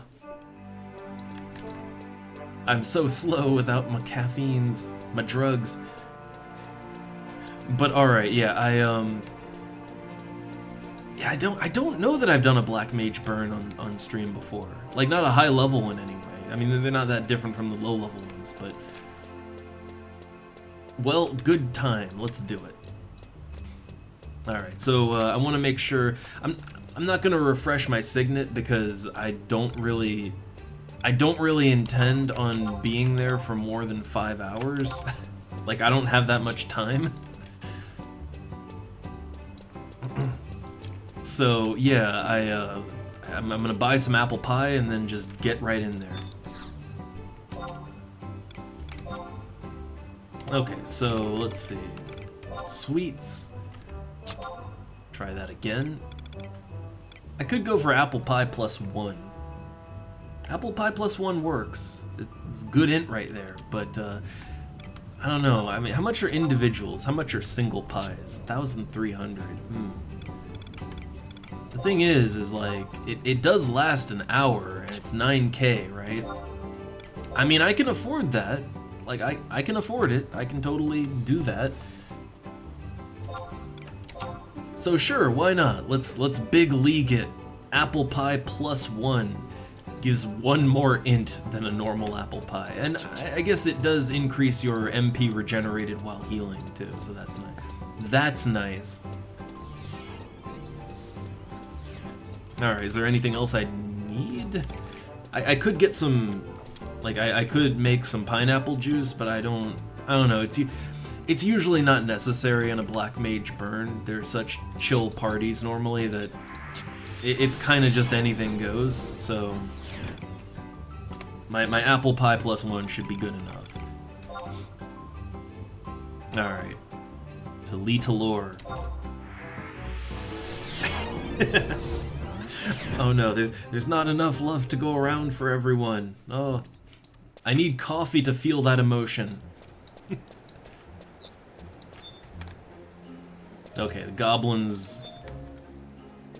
some of them will still attack me, actually. Some of them are still actually hostile to me. So, yeah, let's see. Let's prep that sneak and invis. My choice of sub-job, it usually comes down to how much effort I want to put in, like how lazy I'm feeling, and, I don't know, right now, like, look, it's a Black Mage burn, right? So for that, yeah, /red mage is just right. Make my spells a little faster, so I don't have to, like, I can be a little slower on the timing when it comes to magic bursting, because, you know, I have a faster cast time.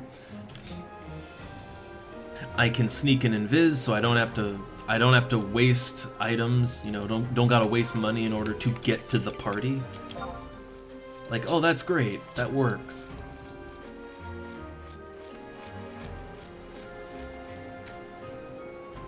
If I wanted to try a little harder, like, oh, I don't know, I'd go /summoner, because it gives me more MP to work with, and then I'm just slinging spells all over the place, right? Maybe use some of those avatar buffs. But no, I'm feeling slow today, so red mage works.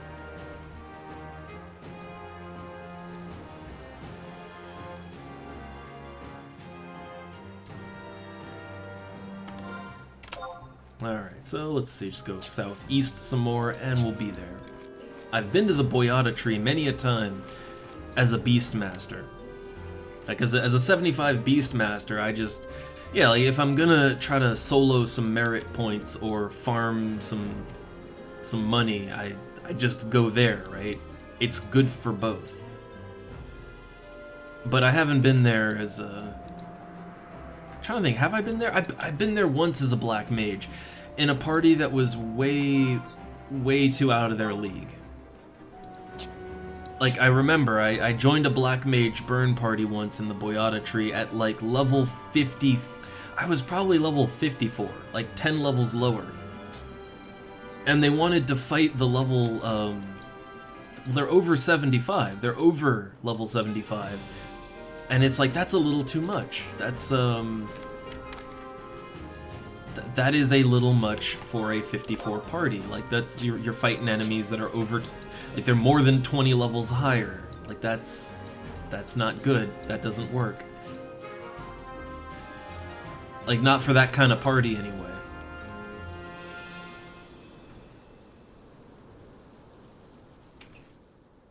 Like, not to say that you can't fight enemies 20 levels over you, it's just, like, for your average Black Mage burn party, they tend to be more chill anyway, so people are, you know, they're not going in their hardest, right?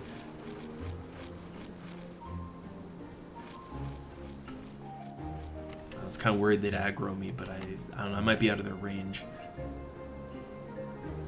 But yeah, you get a Black Mage burn together, and I mean, it all sort of relies on the enemies not resisting your spells, right?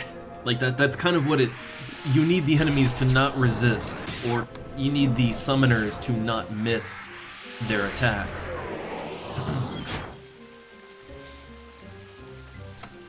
Oh look, I mean, I'm currently coming to the Boyata... I don't know if they're the same, like... Are these two people in the same party? I don't know. Either way, I'm gonna get in the Boyata tree, and who's the first guy that sent me a tell? Annie over here. So, I'll send him a tell and say I'm in the tree in a sec. It's kind of weird that all these party invites are just coming out of nowhere now. Like, last time, I had that flag up, like, all day long, and I only got a party invite when I had, like, 10 minutes left, right? As it usually, you know, as it goes, right? That's usually how it is, but now everyone needs me. So, okay, the first guy, like, I don't even know if it might even be the same party. So, yeah, in the tree. Did that tell go through?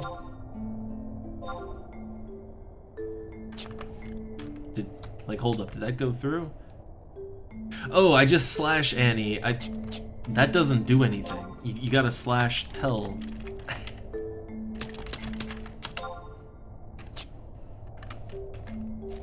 Like, you can't just slash and then someone's name. It's like you gotta, there's a command for that.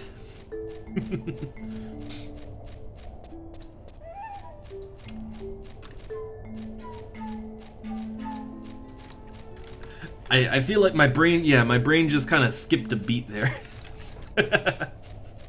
You want to send tell, but yeah, it's like, no, name is not command. Alright, so I can kind of guess where they're gonna be, right? Like, these enemies, I think they're like level 60. Yeah, they're a little over level 60. I'm guessing they're up at the big pond, right? I'm guessing they're there.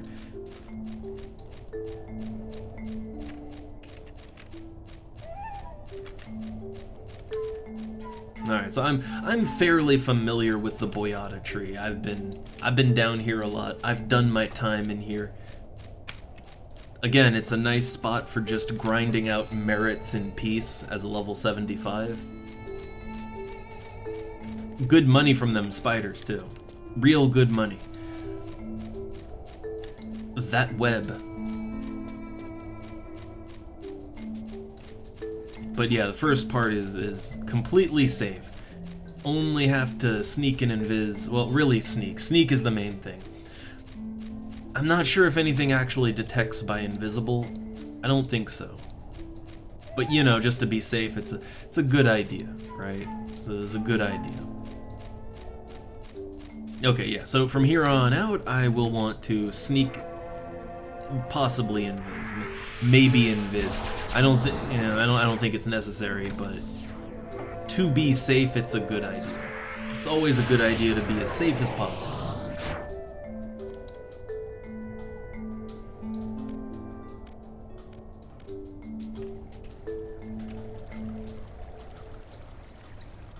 Also, this place is great for treasure hunting.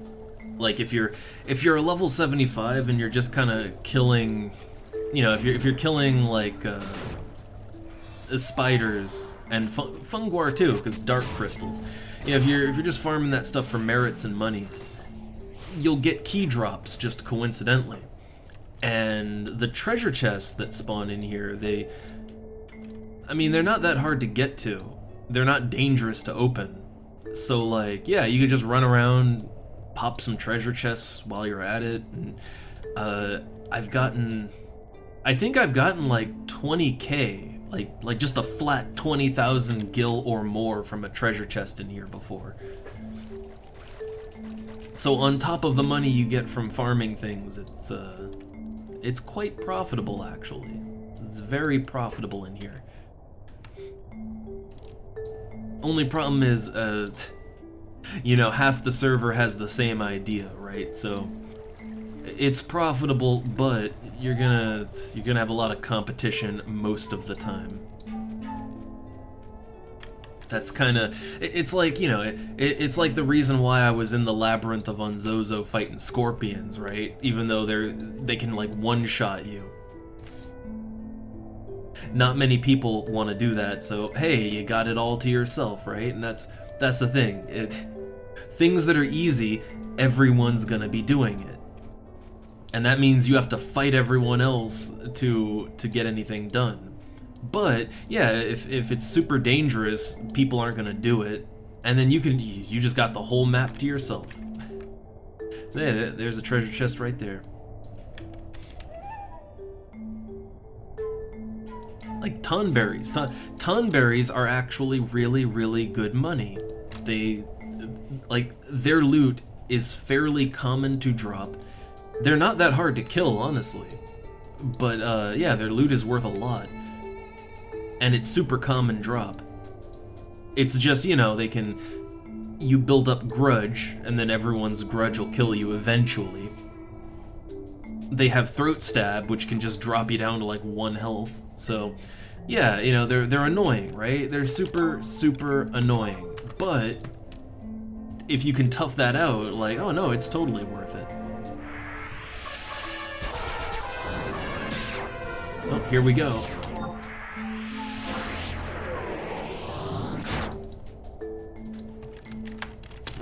Give the ol' ahoy. Oh, my buff's immediately right, because I'm level synced now.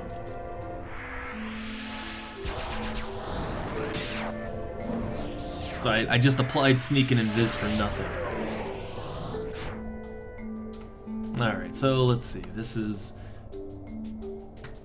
next one up. Okay, so this is what I normally use when I am in a party at this level. This is my macro set normally. I assume they're in the middle here, but like let me actually check the map. Yeah, they're in the middle. Right? They're in the middle, or they're close to the middle. Yeah, here we go. Here we go.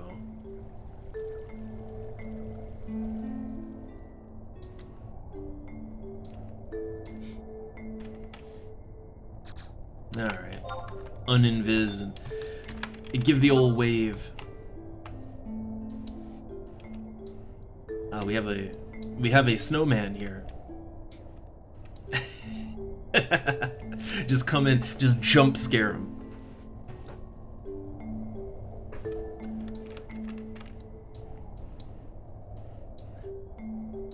So yeah, I guess oh hey, Drench. I've partied with Drench before. The thing is, right?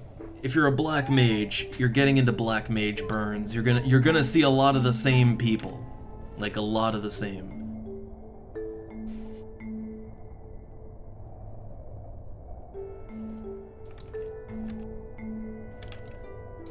But yeah, it looks good. Looks good. And I guess now we gotta wait, right? We gotta wait a little bit. So let's see. Sit chair 1. Let me whip out my fancy, expensive chair. My fine imported chair. I still find it kind of weird that like this is the 10,000 point chair, but the 20,000 point chair looks kind of bad. Like, it looks worse to me. It looks like a simpler chair. I don't know. It's more like a stool rather than a chair, but either way, I don't know. Like, this is the cheaper one, but to me it looks better.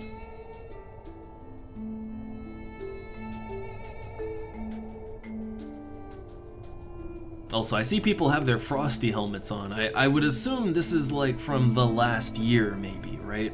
Like maybe this is the last year's one, because I don't think the holiday stuff, it's not on yet, right? Like this year's holiday thing isn't on, I don't think.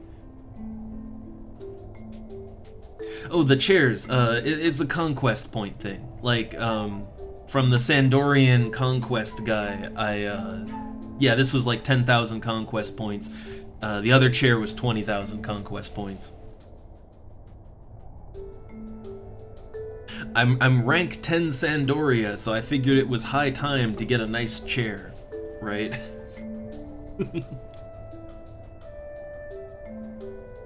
And now all I need is I need level 65 so I can wear the Oppo Oppo crown. Once I can do that, then this look will be complete, right? I don't think it's only rank 10. I think I'm pretty sure I could have gotten it sooner. It's just you know, there were other things I wanted with my rank points. I'm not sure what rank they unlock at, actually. I don't know.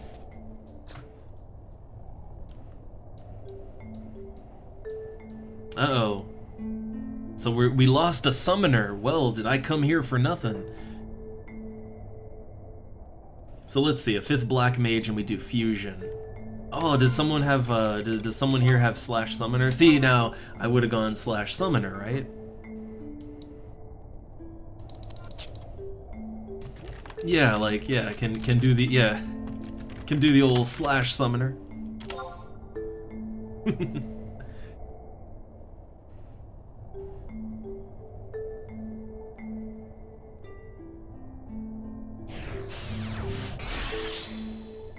See, I should have come in here as a slash summoner then. Oh man, I didn't know we were gonna have to do that.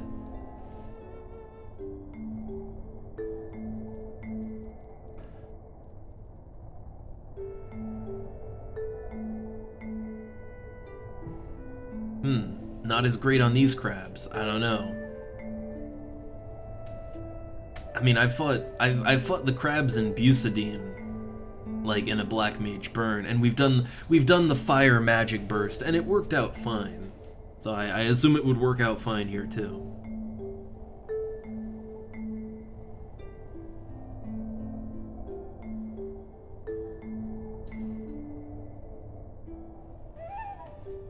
Oh no, so I guess we're at a bit of an in-between here. I shouldn't have come out so soon.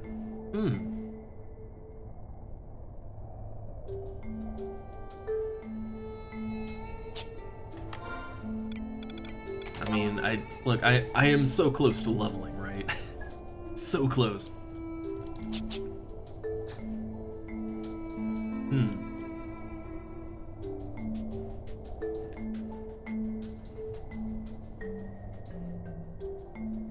So yeah, I seem to have come in at a bit of a time of flux in this party here.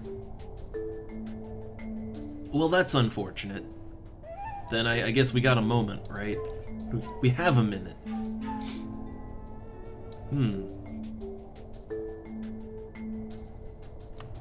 Let me see, just want to check, like, what level are the crabs here? I mean, I'm pretty sure that the stuff up here is around 75. Around that. Yeah, like 74, 70, around that level. I've soloed the stuff here before.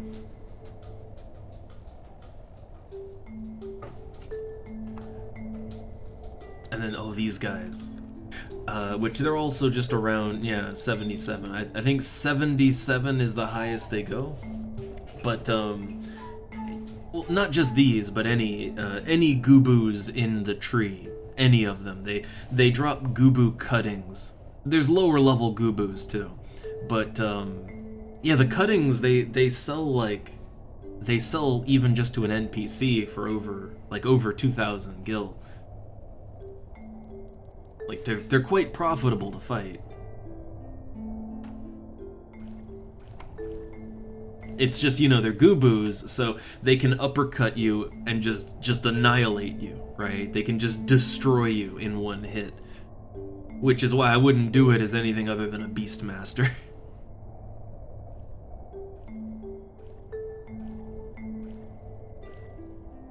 Like, the more I think about it, there's a lot of enemies in this game that just because they have special attacks that potentially could kill you, just outright kill you, right?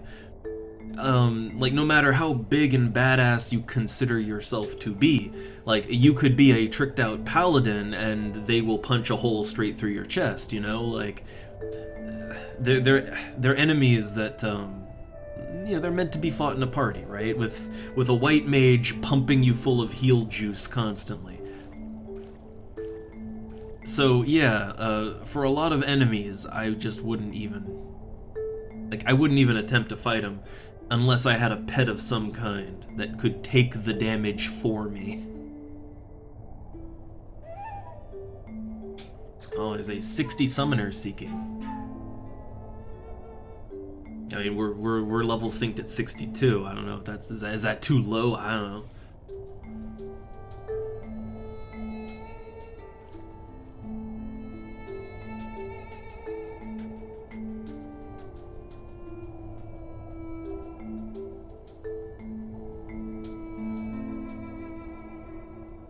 So sorry that I guess this is even slower than just grinding out things in Onzozo, but well, yeah, I seem to have come in at a bit of a bad time in the party.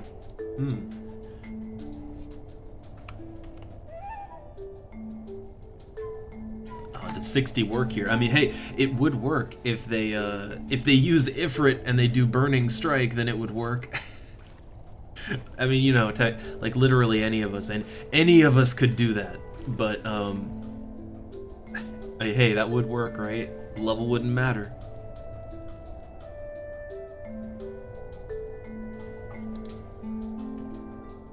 It's also, this is a bad angle right here, right? We're kind of like, so that we don't get aggro, we have to kind of hug up against the tree here, so it's a little bit of a bad angle to see much of anything.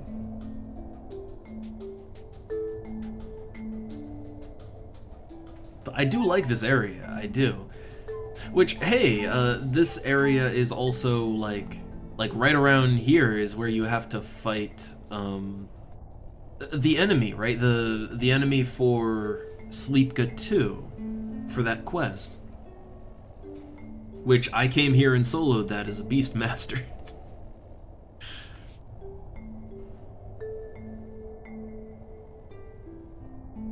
Now, gonna sip my water and see what happens.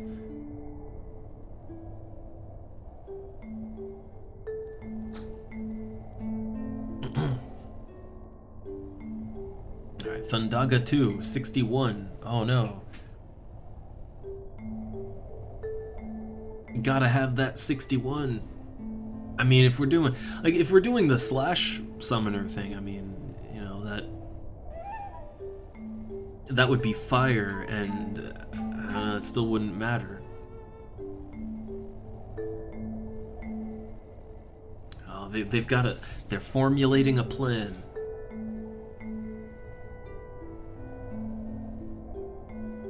Yeah, I am kind of wishing I didn't come out to him so soon.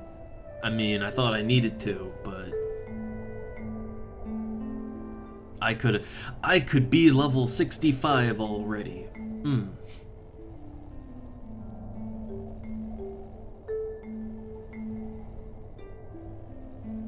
Oh no, wait, did he I think he deco. Did they mean disconnect? That would not be good.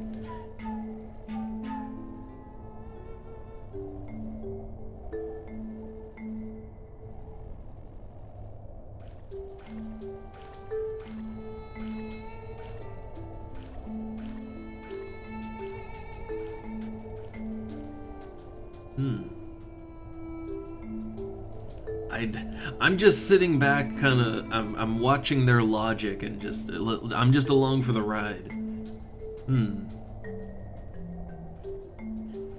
But no, like you could totally, like I've done this kind of thing before with just slash summoner and it works. Black mages do a lot of damage, like no matter what, and casting fire spells might not be ideal, but like no, it'll overkill the thing all the same.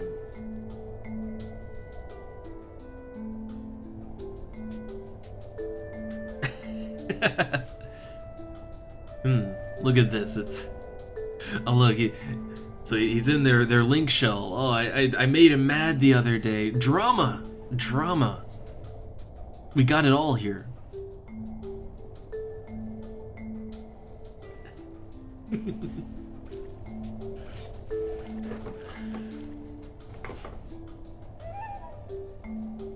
I don't know. I feel like we could just as easily just like look. I can go back to Juno and slash summoner, right? Like this will be fine. But okay, they got him. It's just the thing is that a lot of people in this game, they are very willing to kind of sit around for like hours, literal hours, trying to put together some sort of dream team, right? And in that time, everybody's just gonna get tired and leave, right? But there's people who insist on this because the rare times that it actually pulls through and works, like, oh man, the EXP is so good. But they're kind of ignoring, like, how many times does that fail? How many times do you waste hours and not even do anything? How many, like, how much time have you wasted trying to get that dream team, right? If you add that together, right? If you add all the wasted time, if you add that in, is it still amazing EXP? And I have doubts. But not, it doesn't seem like it's quite that situation just yet. The skill up tree. Oh yeah, this is also where this exact spot is. It's very desirable for skilling up because, like, the Goobos suck, right? But the other stuff is okay, and it is a decent place to just farm up your skills, right? It's a decent place to level your skills up.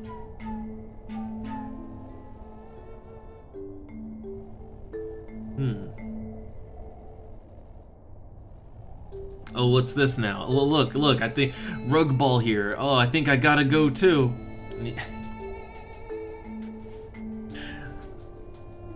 Man, I could have been level 65 already. I was just beast mastering along, doing all fine.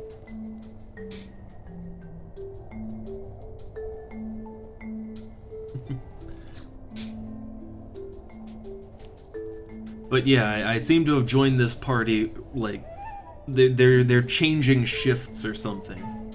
So yeah. I know, I bought all those delicious apple pies, right? +1 apple pies at that. That means they're extra delicious. But yeah, I mean, I might not even get to use any of them now. Also, I'm not even sure like here's the thing, those pies were expensive, so I might want to lead in with the sweet rice cake, It's literally a 1 point difference, right? It's a 1 point difference.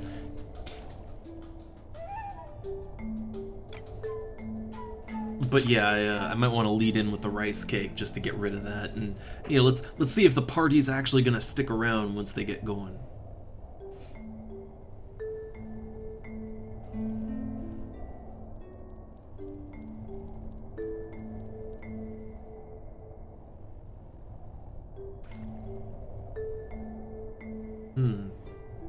So yeah, I guess apparently the other summoner has to leave. So I mean, I think one of us is gonna have to slash summoner.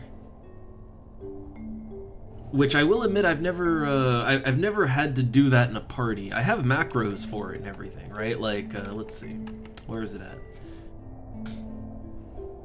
Yeah, like right below my normal bar here, I have like, yeah, summon Ifrit, Garuda, Ramu, Carbuncle, and then, you know, the common ones you might use as a sub job.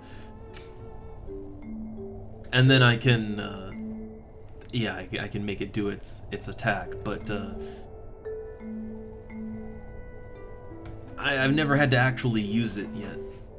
It's just been, oh, that's a nice option, but I mean, look, I played Summoner up to 37, okay, and I did act as an opener for a Magic Burst skill chain before, so I have done it before as a summoner, just not as a not as a black mage, right?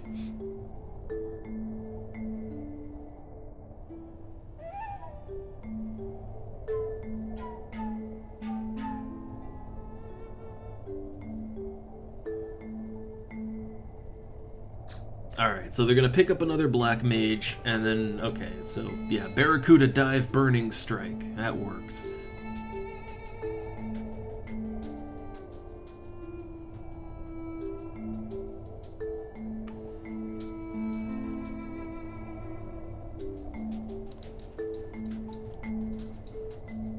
I assume the dead silence means everyone agrees.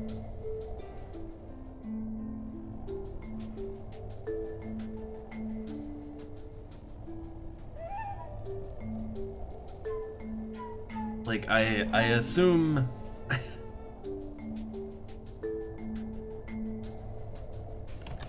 yeah, I would like to kill things, yes. I would enjoy to kill things. I could be killing things right now as a / Beastmaster. So, you know, I'm just sitting on my fancy chair in the middle of this dirty tree, right?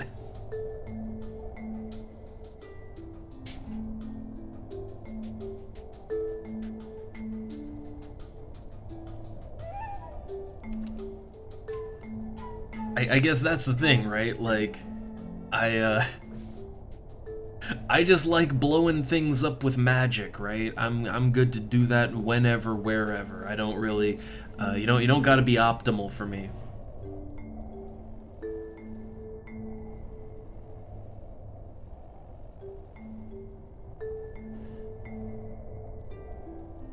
So I guess, yeah, well, Rug Ball here is just gonna poof out, right?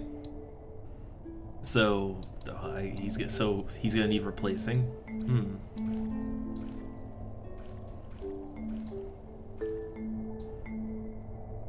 But otherwise, yeah, we're just sitting here, and oh, you know, I didn't really think about it, but since it often comes up, hey, look, I just noticed, right, Mech over here. He's a black mage, right? like he's black mage, yeah. Black mage, red mage. Oh, hey, look, everybody else is black mage, red mage. That's the popular one. It makes sense, you know. You can magic burst a little faster. But yeah, Galka mage right there. Galka black mage. Hey, what's his MP look like? Since we're all synced to the same level, 609. So he's got 609 MP. That is almost as much MP as I have. Like, he has almost as much MP as I do, but he has a full 100 more health than I do. So I mean I think he must be wearing some pretty intense gear, but like, yeah, it works, right? Like people want to shit on Galka black mages, or not just black mages, but like Galka mages in general. They want to shit on them all day long, but like, the difference in MP between me and him is minor, and he's way tougher than I am, right? So like, yeah, I'd guess it's like that racial gear, which, like, the human racial gear, I like it, but it doesn't really, like, it doesn't stand out very much. I would assume that the other races that have more imbalanced stats, I would assume their racial gear does a lot more, right? Because yeah, you look at like the human racial gear, and I mean, well, I'm not even wearing. I'm wearing the boots right now because they give me 3 int, right? But yeah, the human gear is just very mild, right? It's very mild. It can address some problems, but it's nothing amazing. I'd assume the Galka one really does a lot for them on the caster angle. All right, so I think people were, yeah, they're warping out so they can switch subs.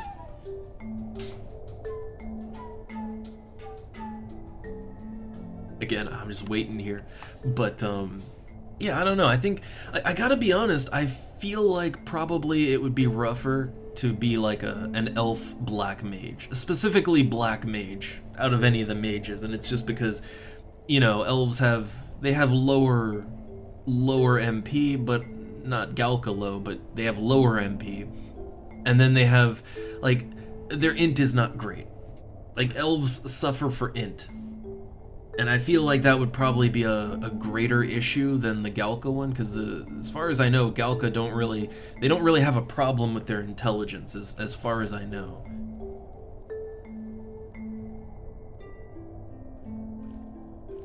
Yeah, plus 96 MP and 6 int. Yeah, that'll do it. That'll do it. Like, I think my racial gear, I mean, a lot of it gives some MP. I think the piece that gives the most MP is the pants. That gives like 32. But like, I think that also hurts some stats, right? Well, it increases mind and MP. It doesn't do anything for your int though. That's the thing.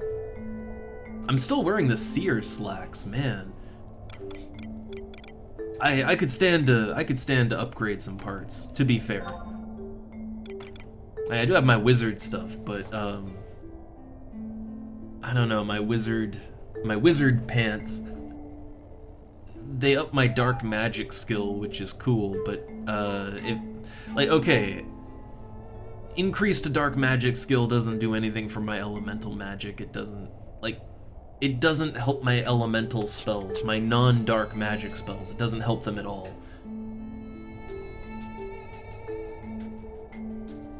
Yeah, it is, but like and here's the thing, on another server, I've done the elf mage thing before. Like on Eden, I had an elf that I did summoner, black mage, white mage. Like I played them like over level 30, and like some of it like summoner up to 50, and like honestly, yeah, elves, their base MP is not as low as a Galka, but it is still low, and like, worse is the stat difference. The stat difference is really worse. Like, you really feel it when you try to cast offensive spells as an elf, right? You really feel it. And I'd say that hurts more than the MP. But yeah, no, like, I think with the right gear, you can make any of it up, of course, but it's just strange that people are so harsh on Galka when really, yeah, they can make up the difference, you know?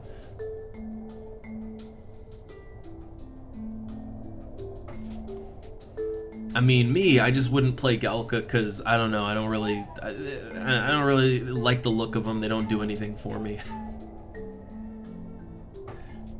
But yeah, I don't know. Like, there's nothing wrong with them, right? Nothing wrong. I think it's just one of those things where people they get ideas in their head. Again, this happens a lot with Final Fantasy XI. But people get ideas in their head and they refuse to change from them. And they just consider that, like, this is the way it is, right? There's nothing else to consider. It's just this way. This is how it has to be. And they don't really want to budge from that position, whatever it is, about whatever voodoo in the game, right? And I find that ends up hurting. That kind of hurts everyone. Not just them, but it kind of hurts the community overall, I think.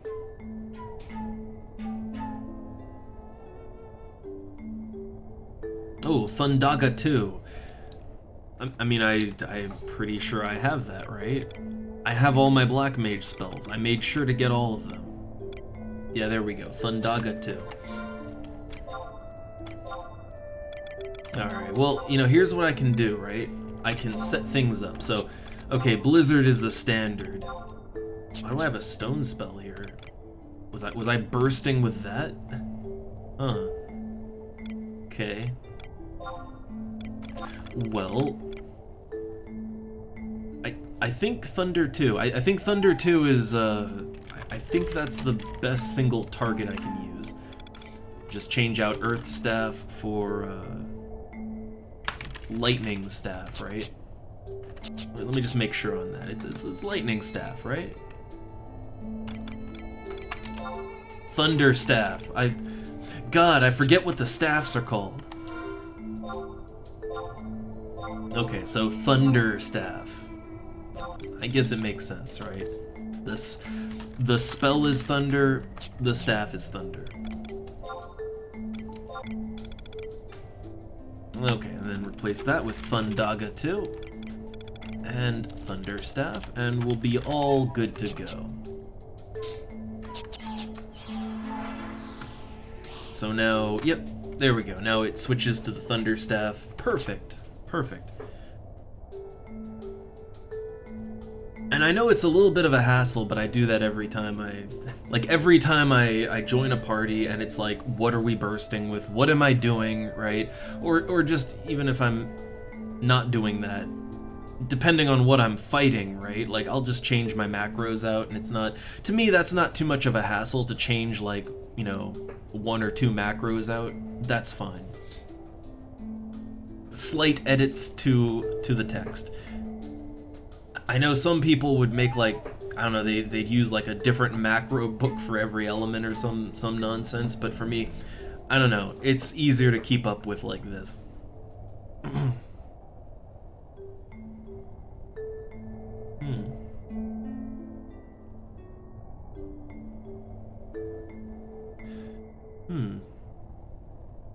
But, look, I know a lot of people, they have that Taru supremacy thing going on with mages, and, like, I mean, here's the thing, I've never gone Taru before, but I have been in situations where I have way more MP than I need, like, you know, like having 2 astral rings in Valkurm Dunes parties, you know, nonsense like that, right? And, I don't know, like, for me, I like a well-rounded character, right? I like being well-rounded, but like having a ton of MP, it doesn't actually make your ability to regenerate MP better. So it's what I found is, and I would assume like this is just the Taru life, right? Is if you have a ton of MP and you just, because you have a ton, you're like, well, I'll go nuts, right? And you just waste it all on whatever. And now you realize, oh crap, I have to actually rest that back up, you know? Like, that's the situation I ran into, just having more MP than I should at a certain point in time. So I imagine if I went Taru, I would just be wasting MP on completely nonsense things, because, you know, it's like, oh, I got a big MP bar, might as well, right? I could see myself doing that. I kind of feel like you learn a little bit more control when you don't.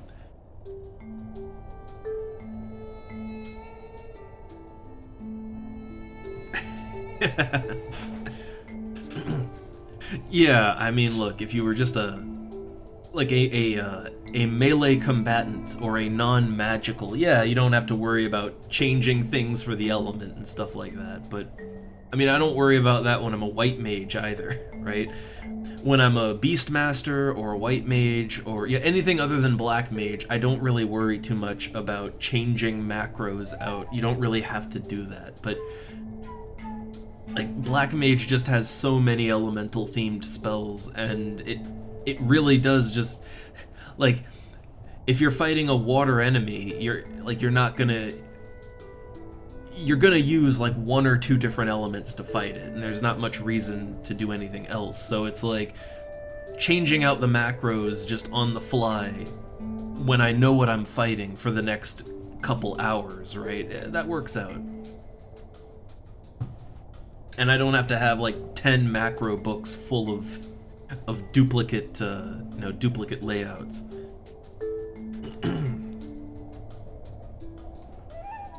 Could be a little more organized though, but that's on me. Also, it looks like people are actually starting to. Are we all? I think we're all here now, right? Close. 4 people are here. But they're all in the Boyata tree, so we might actually get to do some black mage burning in a second. Oh man.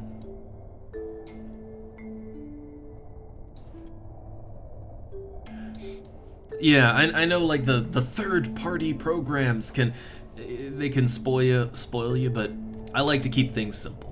I like to keep my video games nice and simple, no external programs, none of that stuff, just use what the game gives me. And even then I like to keep things fairly minimal. I'm one of those guys that plays, when I play a game, most people, they would have their screen full of hotbars and stuff, and me, I just get all that out of the way. I like my screen to be as minimalist as possible.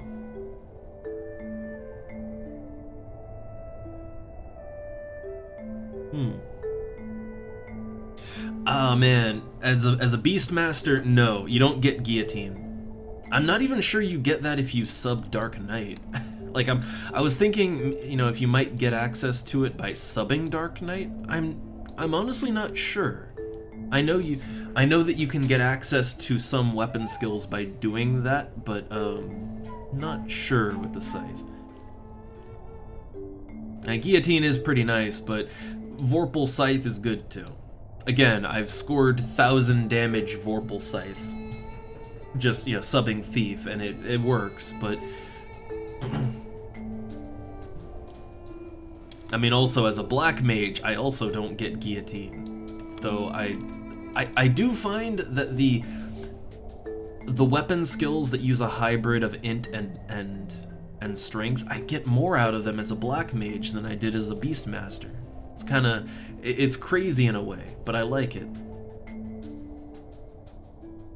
Alright, see you later, Sito. I'll try not to be less tired and unfocused next time. I need my coffee. Alright, oh hey, look, everybody's here again. Nice, nice. Also, they are also rocking the wizard tunic. Except with no pants. I find that's... Look, most people, when they're doing their lock style and all that, they just go no pants. The no pants look, right? Especially if they're a Mithra. But no, you gotta... Fishing pants all day, every day. I mean, Zeta, I like it, when I Beastmaster, I use Scythe primarily. I only use the axe every now and then, and I use it, I use an axe and a shield only when it's more, when I need more defense, really. But it's also, sub-job kind of matters on that, when I Beastmaster, I slash Thief, right? And slash Thief gives you so much advantages for a two-hander. Triple attacking with triple hitting with a one-handed axe, oh, that's cute. Triple hitting with a two-handed scythe, you just did 600 damage, right? You just did 600 damage in auto attacks in less than a second. You win the game. So your sub job kind of, that matters a bit. But I don't know, I do like Scythe as I alternate between Scythe and Axe, and I like it. It's just situational. Also, Scythe, you do get Spinning Scythe, which is an AoE, and if you intend on doing some AoE farming, that's a good idea, because of the way Treasure Hunter works. You gotta ping everything with an AoE, and then you can tell your pet to Whirl Claws or whatever, right? But you don't get that treasure hunter applied unless you personally put an AoE on everything, and it doesn't one-shot everything. And Axe doesn't get an AoE, so that, like, literally that is reason alone to skill up Scythe. Okay, so we're ready, and my macros are set, right? So 2 is Thunder 2, and 5 is Thundaga 2. I am ready. Maybe buff up a little bit first.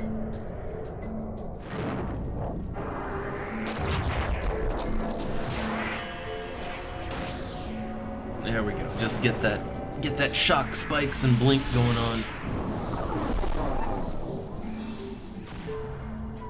But yeah, like literally having an AoE is nice. I guess you could also, I think you could get an AoE with a dagger too, but like dagger ain't gonna work. The dagger ain't gonna work out as good for you as a Beastmaster. Not as good as the scythe. Also, scythes are just awesome. I mean, it's why I use a scythe as a black mage, right? Like, you can, the thing is, scythes, they just have a really good damage potential. They scale well with stats. So like, in such a way that, yeah, even as a black mage, if you put a scythe in my hands, I can crank out 200 damage in a single hit. Like I hit about as hard as my Beastmaster as a black mage. And it's because scythes just, they scale well with your stats, right? Like, they just do good damage. It's kind of why, like, White Mage, I feel like White Mage should melee better than Black Mage, because they can haste and all that, but it doesn't, oh look, we got Mandy aggro. But yeah, they don't have a good weapon selection, you know? They got staffs and clubs, and that's only kinda, it's kinda okay, you know? Kinda okay. Well, when you miss, I mean, I don't find that I miss all that much, but again, the way that I build, and it's why I say it all works together, you know? Like, when you sub-thief, you get more dexterity out of that, which means you hit more often in general. I tend to roll with dex gear as well, so yeah, like, I have fairly decent accuracy. Like, yeah, you miss every now and then, but it's fine. I miss with my axe, too. Like, I miss with anything. Because my gear's not amazing. But, I mean, hey, if you really want to... Like me, I put points into Scythe with merits. Like, if you really want to go all in, you can eventually just put some merit points in Scythe. That fixes that problem. But, I don't know, I think it works, it's just you kind of have to build around the idea that you need dexterity, right? Like, if you wield a scythe, you need good dexterity, you need a sub-job that complements that. Like, you kind of have to make it work, you know? You can't treat it like a two-handed axe, basically.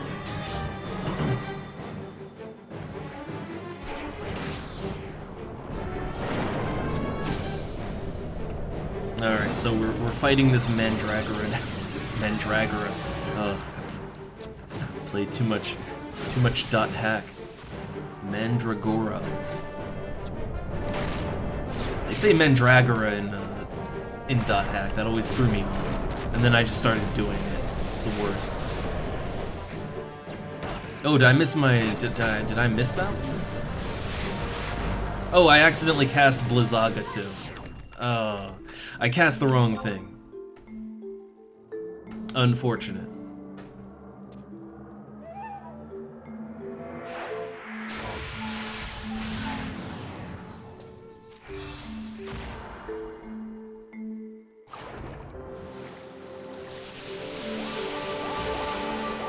So I think now we're gonna have to, like... Okay, now we have the whole, like, parties together. Now let's kinda...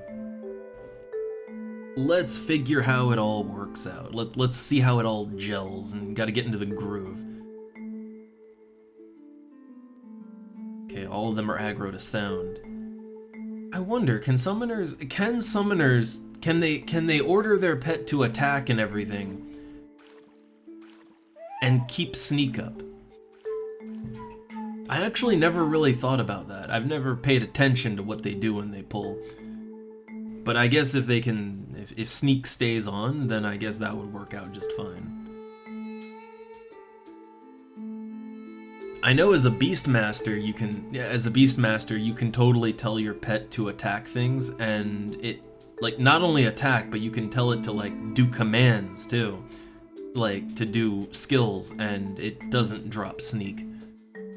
Might not drop invis either, I'm not sure. It's been a little bit since I Beastmastered.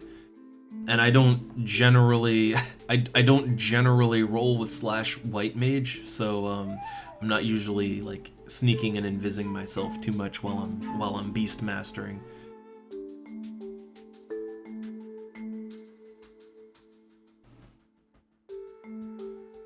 Okay, I didn't really know if invis stuck or not, because again, I don't really stealth around a lot while also wanting to attack as a Beastmaster.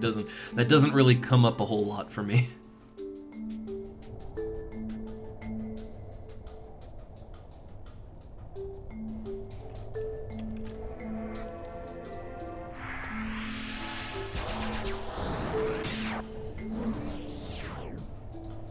Alright, so, I mean, hey, we did it though, and I am 68. I am 60 EXP away from leveling up. Just pull something else.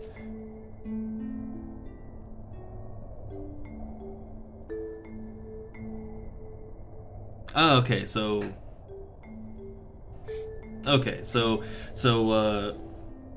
ready will make invis fall. All right. Didn't, like, I wasn't sure. Wasn't exactly sure on that.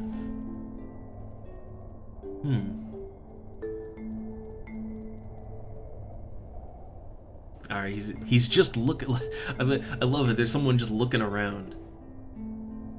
I don't know what is there to see here exactly. There's a Goobu. It's just staring creepily at us. You know, what else you want?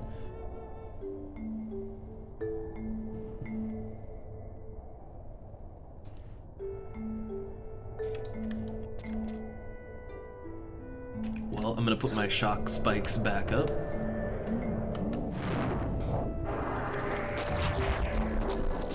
Alright, I'm waiting for something else to come along to kill it. I'm just waiting. The normal party camp is I-6 in the northeast corner. So okay, a crab spawns on top of it.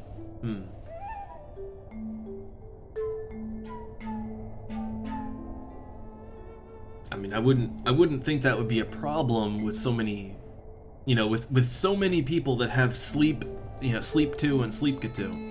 I wouldn't imagine that would be a huge issue, but I guess so.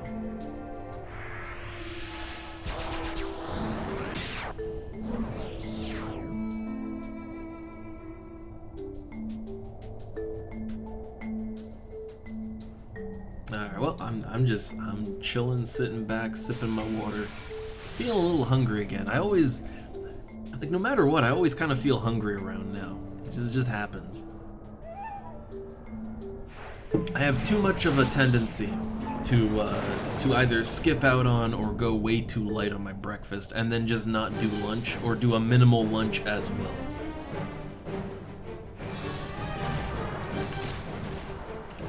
Okay. I'm ready to do stuff. So when Barracuda Dive goes off, Thundaga time.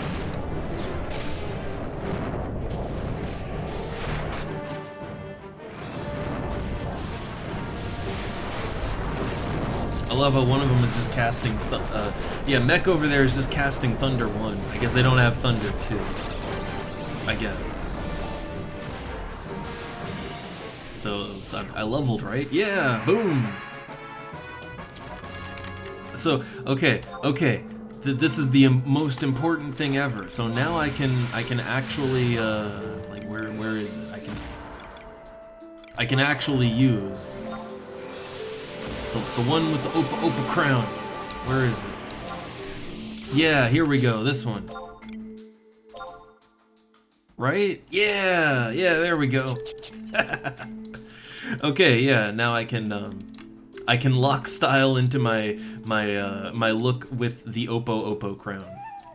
I did that quest, all right. Is it a step up or a step down from the cool black mage look? I don't know, but this is this is my Royal Sandorian look, because after clearing rank 10 with Sandy, I kind of feel like, man, everyone in that castle is just incompetent. I really just let me run the place, right? It'll be fine. That was my feeling after completing the Sandoria arc. So I'm ready, crown and all.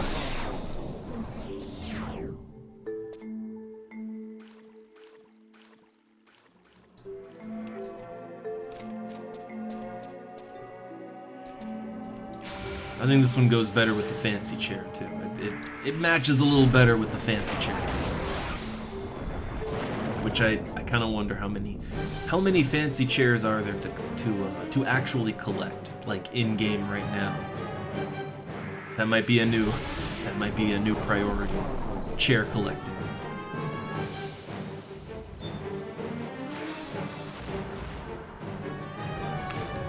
All right, I'm ready. I'm ready and waiting for it. Okay. Oh god, I'm doing Blizzaga too. Oh god. I keep doing the wrong one. Keep doing the wrong one.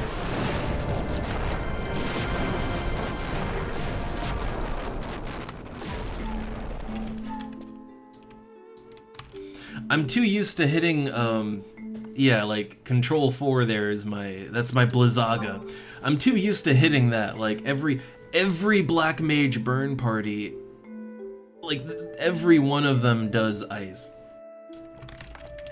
Yeah, wrong macro.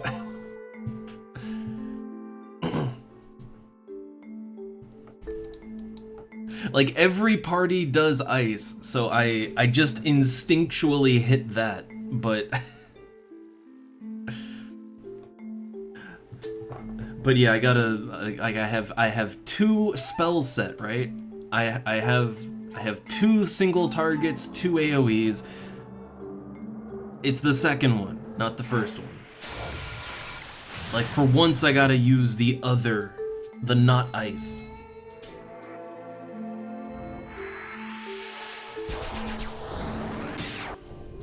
And I do like to have two. I know I could just have one, right? But I like to have two because, I don't know, there will be times where you want to throw some more spells down really quickly. Times will come for that. Oh man. From the menu, like a caveman. I mean, I don't know, I'll do that for some spells. Like I still don't have a macro for warp. But, oh, we under attack by this Gubu? No, that Gubu's real close though. But yeah, like for some things I'll do it from the menu. Oh wait, AoEs are really gonna,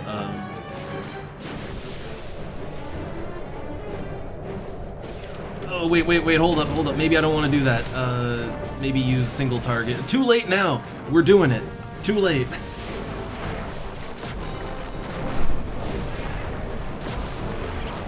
Oh, wife is home. So, oh, he was sleeping on the bed. I saw that. So, all right, wife is in. The cover's on it. Okay, so, all right, need help with groceries. So I will have to, yeah, emergency 1 sec here to the party. I wish them well. Godspeed will be. So, sorry, we'll be right back. Quick AFK.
Alright, so I'm back, but bad news. So, alright, the wife wants an early dinner. The wife wants the lunch. Well, I don't know. It could go either way. It'll be good one way or the other. But, alright, yeah. Bad timing. The party here, they just got going, and I feel bad to abandon them. But I don't know. It's just a thing staring at them. They're in a little bit of a weird place, but I feel like they'll be fine. So, alright. Gonna give them the unfortunate, yeah, unfortunate news. Yeah, have to go. Yeah. Very unfortunate. So, alright. Little sudden, little abrupt. But also, I guess I need to eat something too, so it's good timing. And the cat's is very hungry as well, so hate to dip, but for today, that's all. Next time, try to do a little better. But till then, see y'all around. Later.